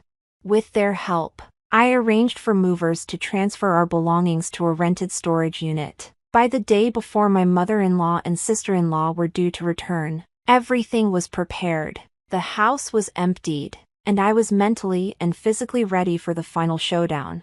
The day of their return arrived, and as expected, my phone rang. "What's going on?" my mother-in-law screamed. "We can't get into the house. It's covered in tarps, and strangers are destroying it." I held the phone away from my ear to shield myself from the shouting and replied calmly, "Welcome back. How was your trip?" "Don't play dumb," my sister-in-law screeched. "Why is the house being demolished?" Remaining composed, I explained, "Oh, Those are contractors. I told you before. We were leaving the house. It's being demolished because we don't need it anymore. There was a stunned silence on the other end of the line, followed by a panicked demand for clarification. This house was inherited from my father, I said evenly. After deciding to leave, we concluded it was more practical to demolish the old building and sell the land. My husband and I both agreed this was the best course of action. But, where are we supposed to go? My mother-in-law cried, her earlier confidence shattered. I couldn't suppress a slight laugh. Your belongings have already been sent to your husband's house. He's aware of the situation and will handle it from here.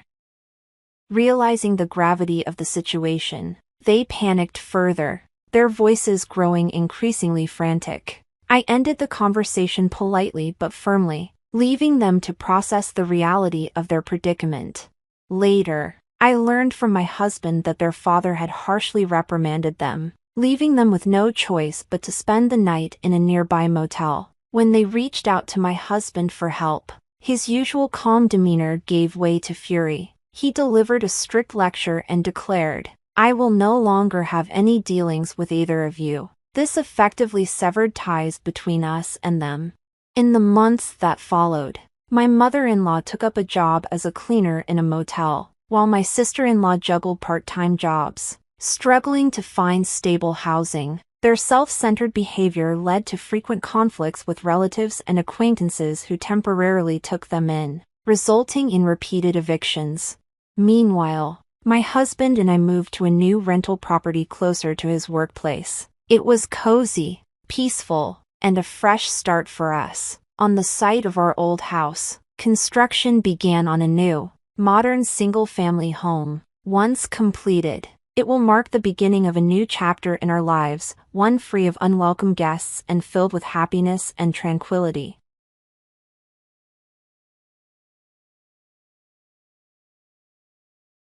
My sister-in-law, Emily, demanded the money I had painstakingly saved for my unborn baby's hospital expenses. She insisted I hand it over, completely disregarding the months of sacrifice Logan and I had endured to ensure our child's future. When I refused, her anger erupted. In a shocking act of rage, she lashed out, kicking my 8-month pregnant belly. The pain was immediate and overwhelming. As a sudden rush of fluid drenched me, I realized in horror that my water had broken. Panic gripped me, the room spinning in a blur of chaos. "Hi, my name is Hannah, and I'm 30 years old. I'm 8 months pregnant with my first child and my husband Logan, and I couldn't be more excited. These past months have been a whirlwind of preparations, from setting up the nursery to attending parenting classes. Amid the excitement, we carefully saved $20,000 to cover potential medical expenses for our baby. We wanted to ensure every precaution was taken to provide the best possible care. We live in Denver, Colorado, and Logan's mom, Grace, has been a pillar of support throughout my pregnancy. Since Logan's father passed away, Grace has shown remarkable strength, her warmth and encouragement a constant source of comfort. She's eagerly anticipated becoming a grandmother, helping in countless ways from offering advice to making my favorite meals. Logan and I are deeply grateful for her. But not everyone in Logan's family has been as supportive. His older sister, Emily, has been a source of tension for years. She's struggled with infertility, a painful journey I sympathize with deeply. However, her frustration often turns into resentment, particularly toward me. Her comments, veiled in casual tones, sting with passive-aggressive undertones. To avoid confrontation, Logan and I time our visits to Grace's home to when Emily isn't around. Despite the challenges, I've tried to focus on the joy of our growing family. This pregnancy is a blessing, and I refuse to let negativity overshadow it. But I had no idea that one visit to Grace's home would unravel into a nightmare.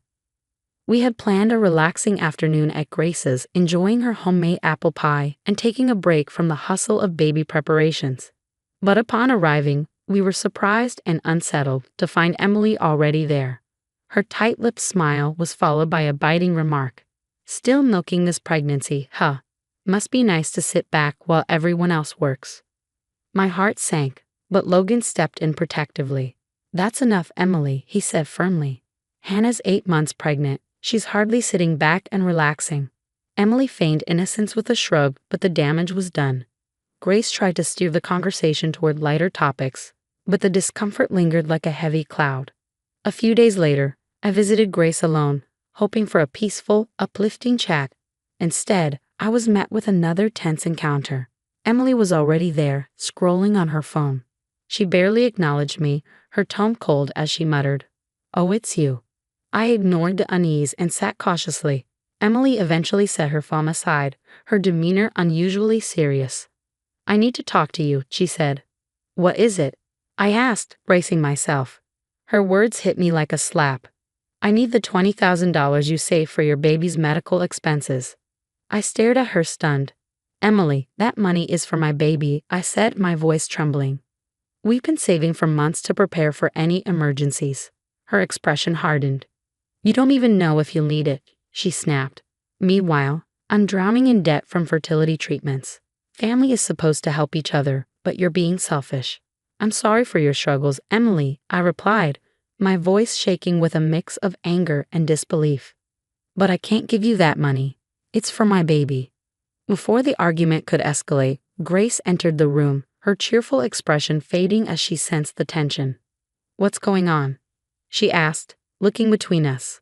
"She's asking for the baby's medical fund," I explained, my voice trembling. As I fought to stay composed, Grace's expression turned to shock. "Emily, that money is for Hannah and the baby. You can't ask for that," she exclaimed, disbelief coloring her voice. Emily's face darkened, her tone bitter. "Of course you take her side," she spat. "Everything's about her now, isn't it? She's your favorite." "Stop it, Emily," Grace said firmly, her voice growing more authoritative. "This is unreasonable." The conversation spiraled into a heated argument, but I stood my ground. I refused to let Emily guilt me into giving up the money meant for my child's health. What I didn't expect was how far she'd go next. Emily's anger boiled over as her voice grew louder, her accusations cutting deeper.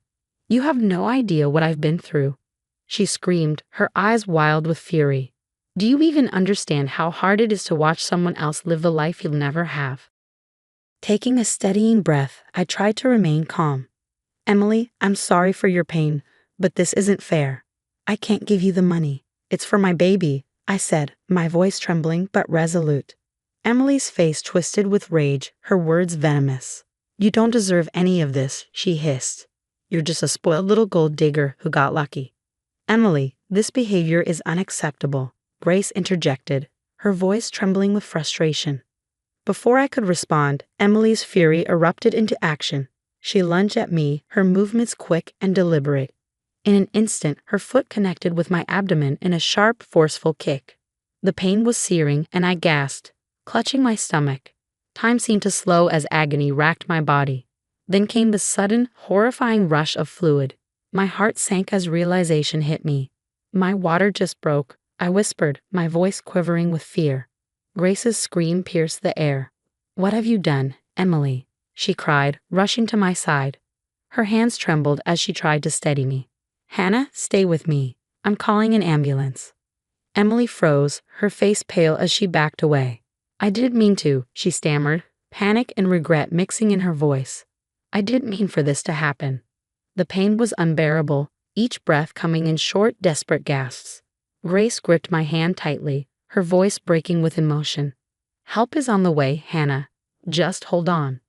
As my vision blurred, Emily's frantic excuses faded into a distant echo. The last thing I saw before everything went dark was Grace's terrified face, her hand never leaving mine. When I woke, the sterile smell of the hospital and the rhythmic beeping of monitors brought me back to reality. Disoriented, I instinctively reached for my stomach, only to feel its emptiness. Panic set in as I realized my baby was no longer inside me. "My baby," I rasped, pressing the call button frantically. "What happened to my baby?" A nurse entered moments later, her expression calm but concerned. "Mrs. Hannah, you're awake. Please try to stay calm. Everything is under control for now," she said gently. "Where's my baby?" I whispered, tears filling my eyes. The nurse placed a comforting hand on my arm. "Your daughter is in the neonatal intensive care unit. She's stable, but premature. She'll need time to grow stronger. You both went through a lot, but the doctors acted quickly." Relief washed over me, but it was quickly overshadowed by anger and fear. My baby had come into the world far too soon because of Emily's recklessness. I resolved to recover as quickly as possible so I could be by her side. Logan entered the room minutes later, his face a mix of relief and rage. He rushed to my side, gripping my hand tightly. "You're awake," he said, his voice cracking. "Thank God. Our little girl is fighting hard. She's strong, just like you." Tears streamed down my face as he continued, his tone growing resolute. "But Hannah, what Emily did, we can't let it slide. I've already contacted a lawyer. She needs to be held accountable." I nodded weakly, the weight of everything sinking in. "She nearly took everything from us," I whispered, my voice breaking. "I don't know how we're going to move forward after this, but we can't let her get away with it." Grace visited later, her eyes red from crying. "Hannah, I'm so sorry for what happened," she said, her voice heavy with guilt. "Emily crossed the line, and I'll do whatever I can to help you." I reassured her it wasn't her fault, though the damage was done. My focus now was on my daughter's recovery and ensuring Emily faced the consequences of her actions. Grace looked torn, and while I wanted to comfort her, my emotions were too raw. All I could think about was my baby, fighting for her life in the NICU. 2 days later, while I was still recovering, Emily walked into my room unexpectedly, her husband trailing behind her with an uneasy expression.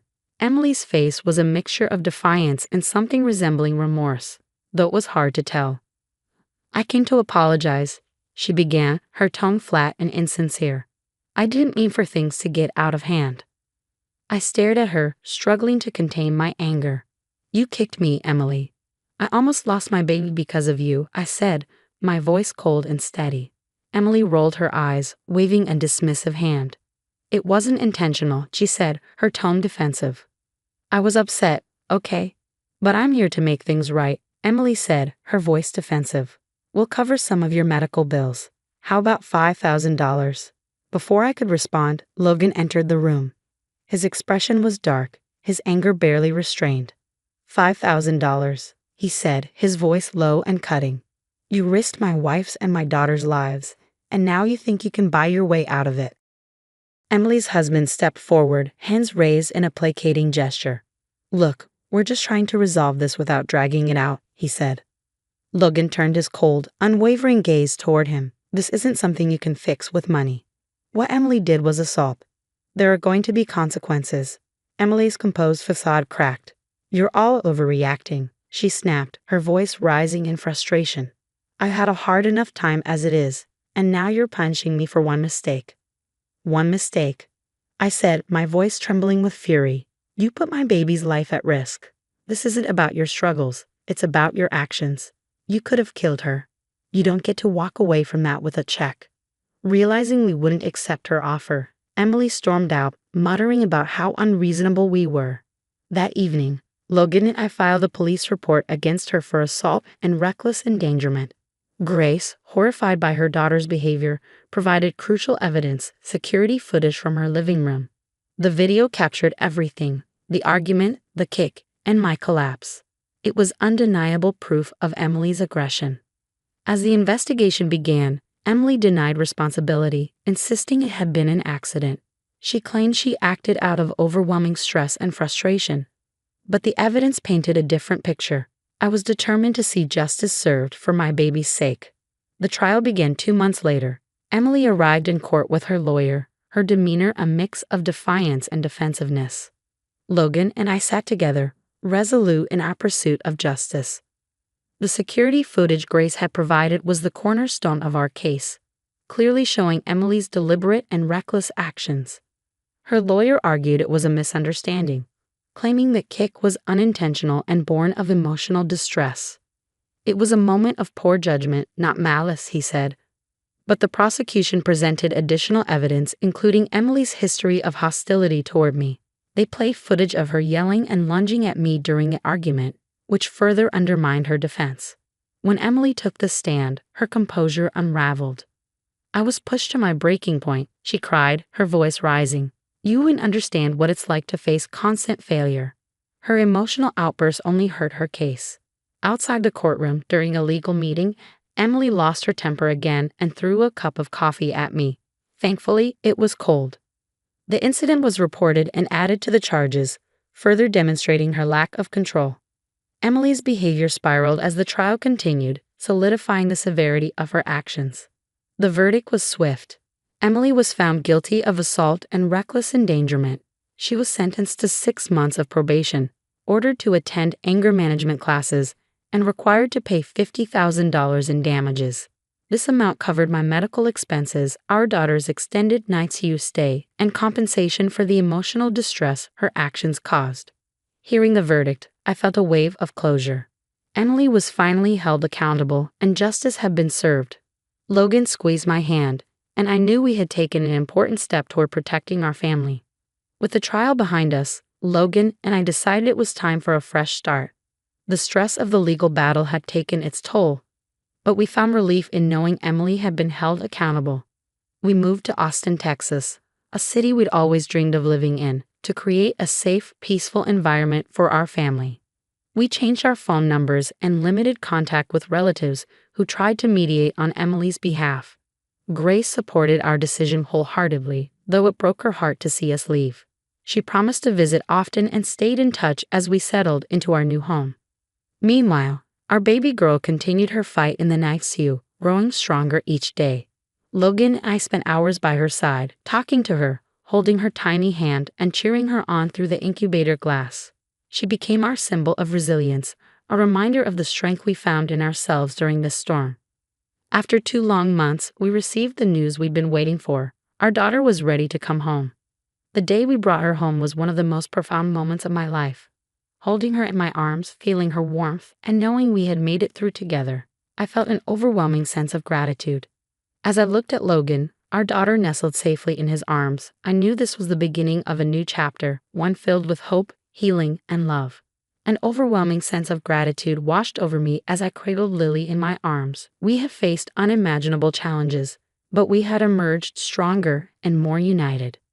With Emily's actions now behind us, we could finally turn our focus toward building the future we had always dreamed of, a future of peace, love, and family. As we began our new life in Austin, I felt a deep sense of hope. The pain and shadows of the past no longer defined us. Instead, they stood as reminders of the strength we had found within ourselves. Lily's name was carefully chosen, a symbol of purity and new beginnings. Each night as I rocked her to sleep, I was reminded of how precious life is and how fiercely we had fought to protect her. Though echoes of Emily's actions lingered, they no longer controlled our lives. Logan and I were determined to create a future filled with joy and positivity, ensuring that Lily would grow up surrounded by love and peace. With each passing day, the scars of the past faded as we built a new chapter of hope and resilience. In the months that followed, our lives settled into a gentle rhythm. Logan and I poured our hearts into raising Lily, celebrating every milestone with profound gratitude. Her resilience inspired us daily, reminding us of the strength it took to get here. Meanwhile, Emily faced the full weight of her consequences. The legal fallout strained her relationships with family and friends. Many distanced themselves, appalled by her actions. Financial struggles compounded her difficulties as she worked to pay the court-ordered damages. Isolated and burdened by debt, she eventually left Denver to start over in another city, cutting ties with most of the family. Grace, ever supportive, kept us informed sparingly, respecting our decision to maintain distance. Though heartbroken by Emily's choices, she stood firmly by our side, understanding that protecting our family was the priority. For me, the journey was not just about physical healing, but also emotional recovery. I often reflected on the trials we had endured, how they tested my strength, my relationship with Logan, and my determination to protect our daughter. The ordeal was painful, but it taught me the value of standing up for myself and my family, even when it meant difficult confrontations with those closest to us. Our new home in Austin became a sanctuary, filled with laughter and love. Logan and I focused on the present, letting go of the shadows of the past. We surrounded ourselves with supportive friends and built a community that embraced us wholeheartedly. Together, we explored the beauty of our new surroundings, creating lasting memories and forging the peaceful life we had always envisioned. Every moment with Lily felt like a gift. Her smiles, her tiny hands gripping ours, and her determined spirit reminded us of how far we had come. One quiet evening, as I rocked her to sleep, I whispered a promise. I would always fight for her, no matter what challenges life brought. She had come into this world under the most difficult circumstances, and yet she was a living testament to our family's resilience and love. Though the scars of the past would always remain, they no longer held us captive. Instead, they became markers of transformation, proof that we had emerged stronger, more unified, and ready to embrace the bright future ahead. Logan and I worked every day to ensure that Lily would grow up in a home filled with love, security, and endless possibilities. We stayed close to those who had supported us through the darkest times. My bond with Grace deepened. She remained a source of comfort and wisdom, always ready to listen or share her insight. She had seen the worst of what had happened, but never wavered in her love for us, becoming an enduring pillar of strength in our lives. As Lily grew, so did our dreams. The life we were building was more than just a recovery from the past. It was a celebration of the family we had become. Every step forward felt like a victory, and every moment together was a treasure. Our journey was not just about survival, it was about transformation. Out of the ashes of the past, we had created something beautiful, something that would inspire and sustain us for years to come.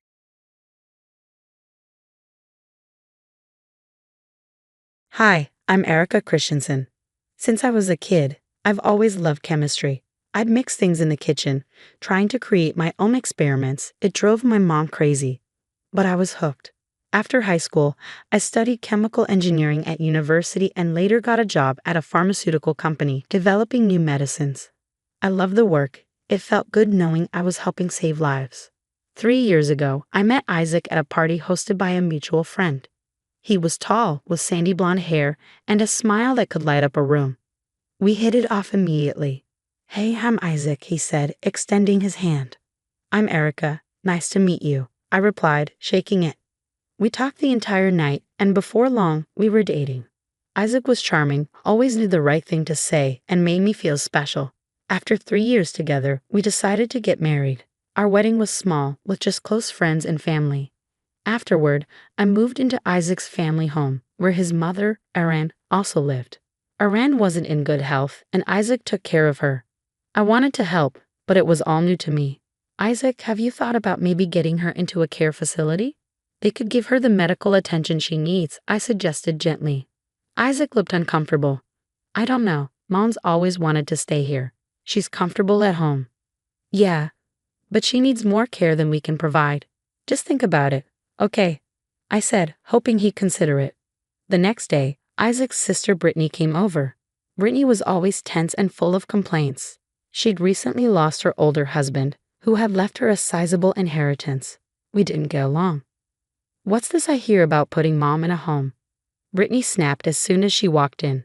"I just mentioned it as an option," Isaac replied, trying to diffuse the tension. I stayed calm. "Brittany, it's only an idea. I thought it might be best for Iran's care." "Well, it's not happening. Mom will stay here until the end," Brittany said, glaring at me. I decided to drop the subject. Brittany was still mourning, and I didn't want to make things harder for her. But dealing with her wasn't easy. She had a habit of showing up unannounced and making everything more complicated. She made it clear she didn't like me. One evening, while I was cooking a simple chicken and vegetable dish, Brittany walked into the kitchen without knocking, as usual. "Erica, you're cooking again," she said, wrinkling her nose. Mom liked her food with real flavor, not this bland stuff. "Good evening to you too, Brittany," I said, trying to keep calm. "I'm doing my best with what we have." "Well, it's not enough. Maybe try harder," she snapped.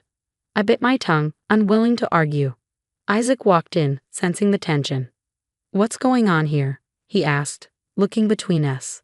"Your wife thinks bland chicken is good enough for Mom," Brittany huffed before storming out. Isaac turned to me, visibly frustrated. "Erica, can't you just try to get along with her? She's been through a lot." "I'm trying, Isaac, but she's always criticizing me." "Nothing I do is ever good enough," I said, feeling the strain. Over the next few days, Brittany's visits became more frequent, and each time she found something new to criticize. One evening, she stormed in again. "This place is a mess. Don't you ever clean?" she said, looking around with disdain. "I clean every day, Brittany. Maybe if you helped, it wouldn't be so hard to keep up," I snapped, finally losing my patience. "How dare you talk to me like that?" "I'm just trying to help," she yelled back. "Help? By criticizing everything I do. That's not helping Brittany. I shot back. Erica, calm down, Isaac said, stepping between us. Calm down. She's constantly attacking me and I'm supposed to just take it, I said, my frustration boiling over. Brittany stormed out, and while I felt relieved, the tension lingered. She continued to breeze in, criticize me, and leave without helping. I started avoiding being home when she visited. It was easier that way. 8 months later, Iran's health took a turn for the worse, and she passed away. It was a difficult time for everyone, especially Isaac. At the funeral, Brittany made things worse. At the graveside, she turned to me, her face twisted with anger. Erica, if you found the right medicine, Mom might still be here. I was stunned. Brittany, I'm not a doctor. I did everything I could. Excuses, she snapped, her words cutting deep.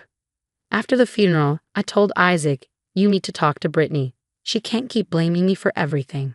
Erica, you're just making things worse. Stop provoking her, he said sharply. His words felt like a slap. I couldn't believe he thought I was the problem after everything I'd done. Months later, I decided to clean out Iran's old room, hoping it would help me move on. While sorting through her belongings, I found a stack of medical documents. One report from 4 years ago showed Iran had been in excellent health. Yet she had recently died from internal bleeding.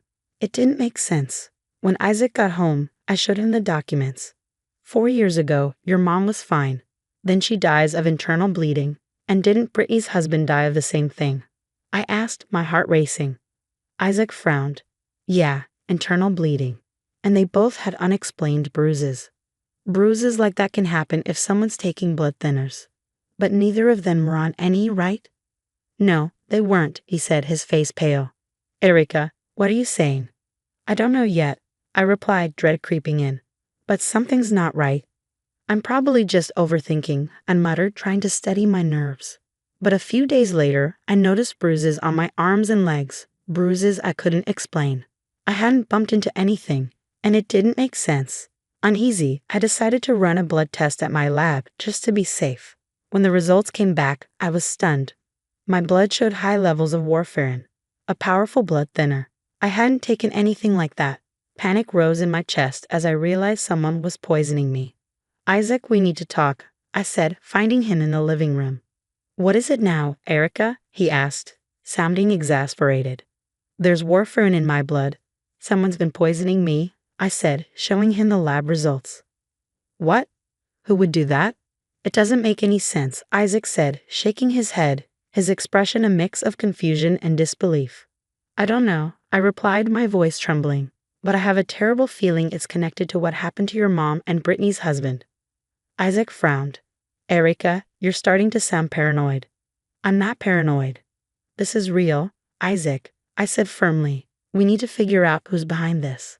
As we spoke, Brittany strolled in, uninvited as usual. What's going on here? She asked, glancing between us. Erica thinks someone's been poisoning her, Isaac said, holding up the lab results. Poisoning. Brittany scoffed. That's ridiculous. She works in a lab. Maybe she took something by accident. I didn't take anything by accident, Brittany. This is serious, I said, glaring at her. Oh, please, you're always looking for drama. Maybe you should focus on your own problems instead of dragging everyone else into them, she said with a sneer. This isn't drama. It's my life, I shot back, my anger flaring. Erica, calm down, Isaac said, stepping between us. We need to think this through. Calm down. Your sister's accusing me of making this up, and you want me to calm down. I yelled, frustration boiling over. Erica, you're acting crazy. I can't keep doing this. We need a divorce, Isaac said, his voice flat and final. Divorce? Are you serious? You're going to believe her over me? I asked, the shock hitting me like a punch to the gut. Yes, Erica, you're always stirring things up. I can't take it anymore, he said, avoiding my gaze. Brittany's smirk said it all. She was relishing every second of my heartbreak. Feeling numb, I packed my things, the weight of betrayal and disbelief sinking in. Brittany stood by, triumphant, as I left the house. I rented a small apartment near work, determined to move on. But I couldn't let it go. I had to uncover the truth. The more I pieced things together, the clearer it became. Brittany was behind everything. She had poisoned her husband, her mother, and now she had tried to kill me. I hired a private detective named Jake to dig deeper. Jake, I need your help, I said, handing him the evidence. Lab results, medical records, and notes. I'm sure Brittany is behind this. Got it, Erica. I'll start right away. Give me 3 weeks, Jake said with a determined nod. 3 weeks later, Jake called. Erica, we need to meet. I found something. We met at a quiet cafe where Jake handed me a thick folder. His expression was grim. What did you find? I asked, my stomach churning. Brittany's in serious financial trouble. She burned through the money her husband left her and now has massive debts, Jake said. I flipped through the documents, my anger mounting. So she's been killing for money. First her husband, then her mom, and now she tried to kill me. It looks that way. She's desperate and dangerous, Jake confirmed. I decided to confront Isaac. I called him, my voice steady but firm. Isaac, it's Erica. Can we talk? What is this about? He asked, sounding weary. It's important. It's about Brittany, I replied. All right, come over, he said, a surprising warmth in his tone. When I arrived, Isaac greeted me with a smile that caught me off guard. Erica, I'm glad you came. You know, today's our anniversary, he said, holding up a bottle of wine. Isaac, we need to talk. This is serious, I said, trying to steady my voice. Let's hold off on that for a bit. Come on, let's have a drink. It's our anniversary, he insisted, pouring 2 glasses of wine. I hesitated but eventually relented. All right, just for a bit, then we talk. We clinked glasses and I took a sip, trying to calm my nerves. But soon, I started feeling dizzy and sick. Isaac, I feel awful. Where did you get this wine? I asked, gripping the table for support. Brittany brought it back from France. She said it's special. I've been drinking it for a while, he replied, his concern growing. Isaac, this wine is poisoned. Brittany's trying to kill you for the inheritance. Call 112 now, I managed to say before collapsing to the floor. As my vision blurred, I heard the door open and Brittany's voice cutting through the haze. What's going on here? She demanded. Erica says the wine's poisoned. She's really sick, Isaac said, panic in his voice. She's drunk and making up lies to turn you against me. Brittany snapped. I'll get a cold compress. As Isaac rushed to the kitchen, Brittany knelt beside me, her face twisting into a cruel smile. It's over for you, Erica. In a few hours, you'll die from internal bleeding. Then it'll be Isaac's turn and everything will be mine, she whispered. I tried to speak, but my body wouldn't respond. The last thing I heard was Isaac returning, his voice filled with worry. Then everything went dark. I woke up days later in a hospital bed, my body aching and my mind foggy. A nurse smiled warmly. You're awake. How are you feeling? Like I've been run over, I croaked, my throat dry. Your husband called for help just in time. Even though his sister tried to stop him, the nurse said, shaking her head. She's quite the piece of work, that one. Isaac had called for help, despite Brittany's interference. Relief flooded through me. Moments later, Jake walked in with a police officer. Erica, you did it, Jake said. You helped catch a dangerous criminal. The officer added, we exhumed the bodies of her husband and mother. The tests confirmed they were poisoned with warfarin, just like you. Justice had finally caught up with Brittany. Tears welled up in my eyes as I whispered, the same substance. Officer Nicholas nodded, his expression somber. Yes. The warfarin caused internal bleeding, leading to their deaths. The weight of his words crashed over me, and I couldn't hold back my tears any longer. Relief, sadness, and disbelief overwhelmed me, streaming down my face as the nightmare I'd been living finally began to feel real and tangible. Jake placed a comforting hand on my shoulder. Erica, you were incredibly brave to come forward. You've saved lives by exposing Brittany. As the nurse continued her checks, Jake and Officer Nicholas discussed the next steps in Brittany's case. Their voices blurred into the background as I lay there, staring at the ceiling. I felt an odd mix of relief and emptiness. Brittany had been stopped, but the scars she left on my body, my life, and my heart ran deep. When they were about to leave, Officer Nicholas looked at me with a steady gaze. Erica, if you need anything, don't hesitate to reach out. Thank you, I said, my voice trembling with genuine gratitude. After the door closed, I leaned back into the pillows, letting the reality of the situation settle in. Brittany was finally out of the picture, but thinking about Isaac filled me with a deep sadness.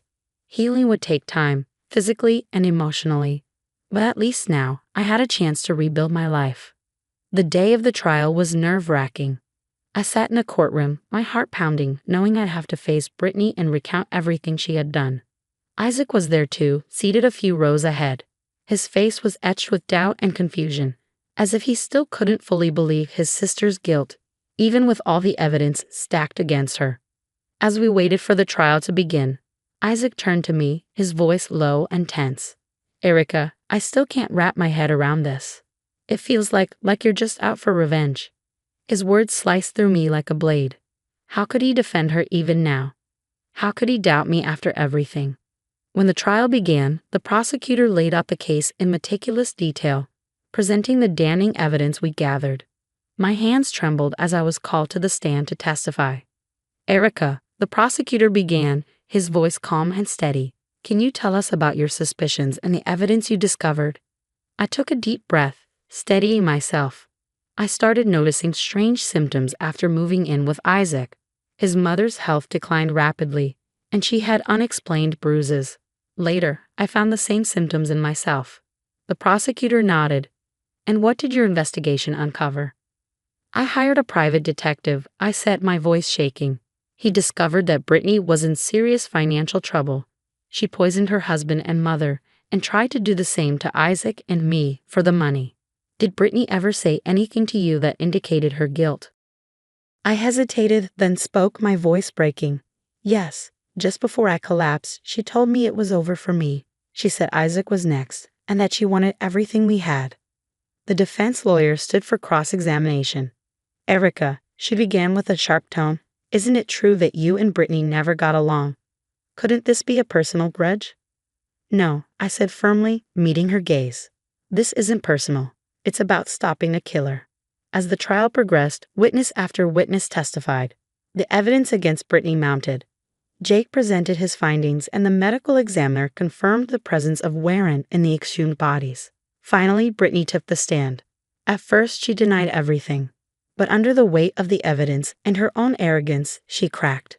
"Yes, I did it," she sneered, her voice cold and unrepentant. "I poisoned my husband, our mother.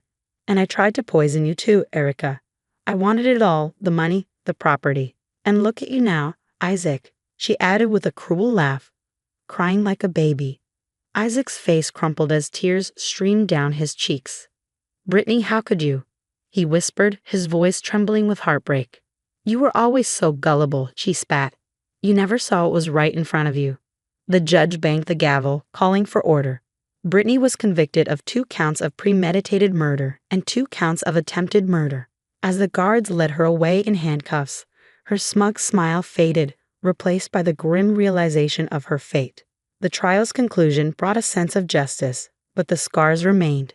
Healing would be a long road. I made the difficult decision to divorce Isaac. There was too much pain, too much betrayal. Even though Brittany had manipulated him, I couldn't forget how he had doubted me over and over again. I moved into a small, cozy apartment and focused on rebuilding my life. Recovery was slow, but I began to find moments of peace. One day, as I sorted through old photos, memories flooded back, some happy, others too painful to dwell on. My phone buzzed with a message from Isaac. "Erica, I know I've hurt you deeply. Can we please talk one last time?" I stared at the screen, conflicted, before finally typing a response. "Isaac, there's nothing left to say. We both need to move on. I wish you well, but this chapter is closed." Hitting send brought a strange mix of sadness and relief. In the evenings, I started painting, a way to express myself and let go of the past. I joined a book club, meeting new people and slowly building a new circle of friends. Every day was a step toward healing.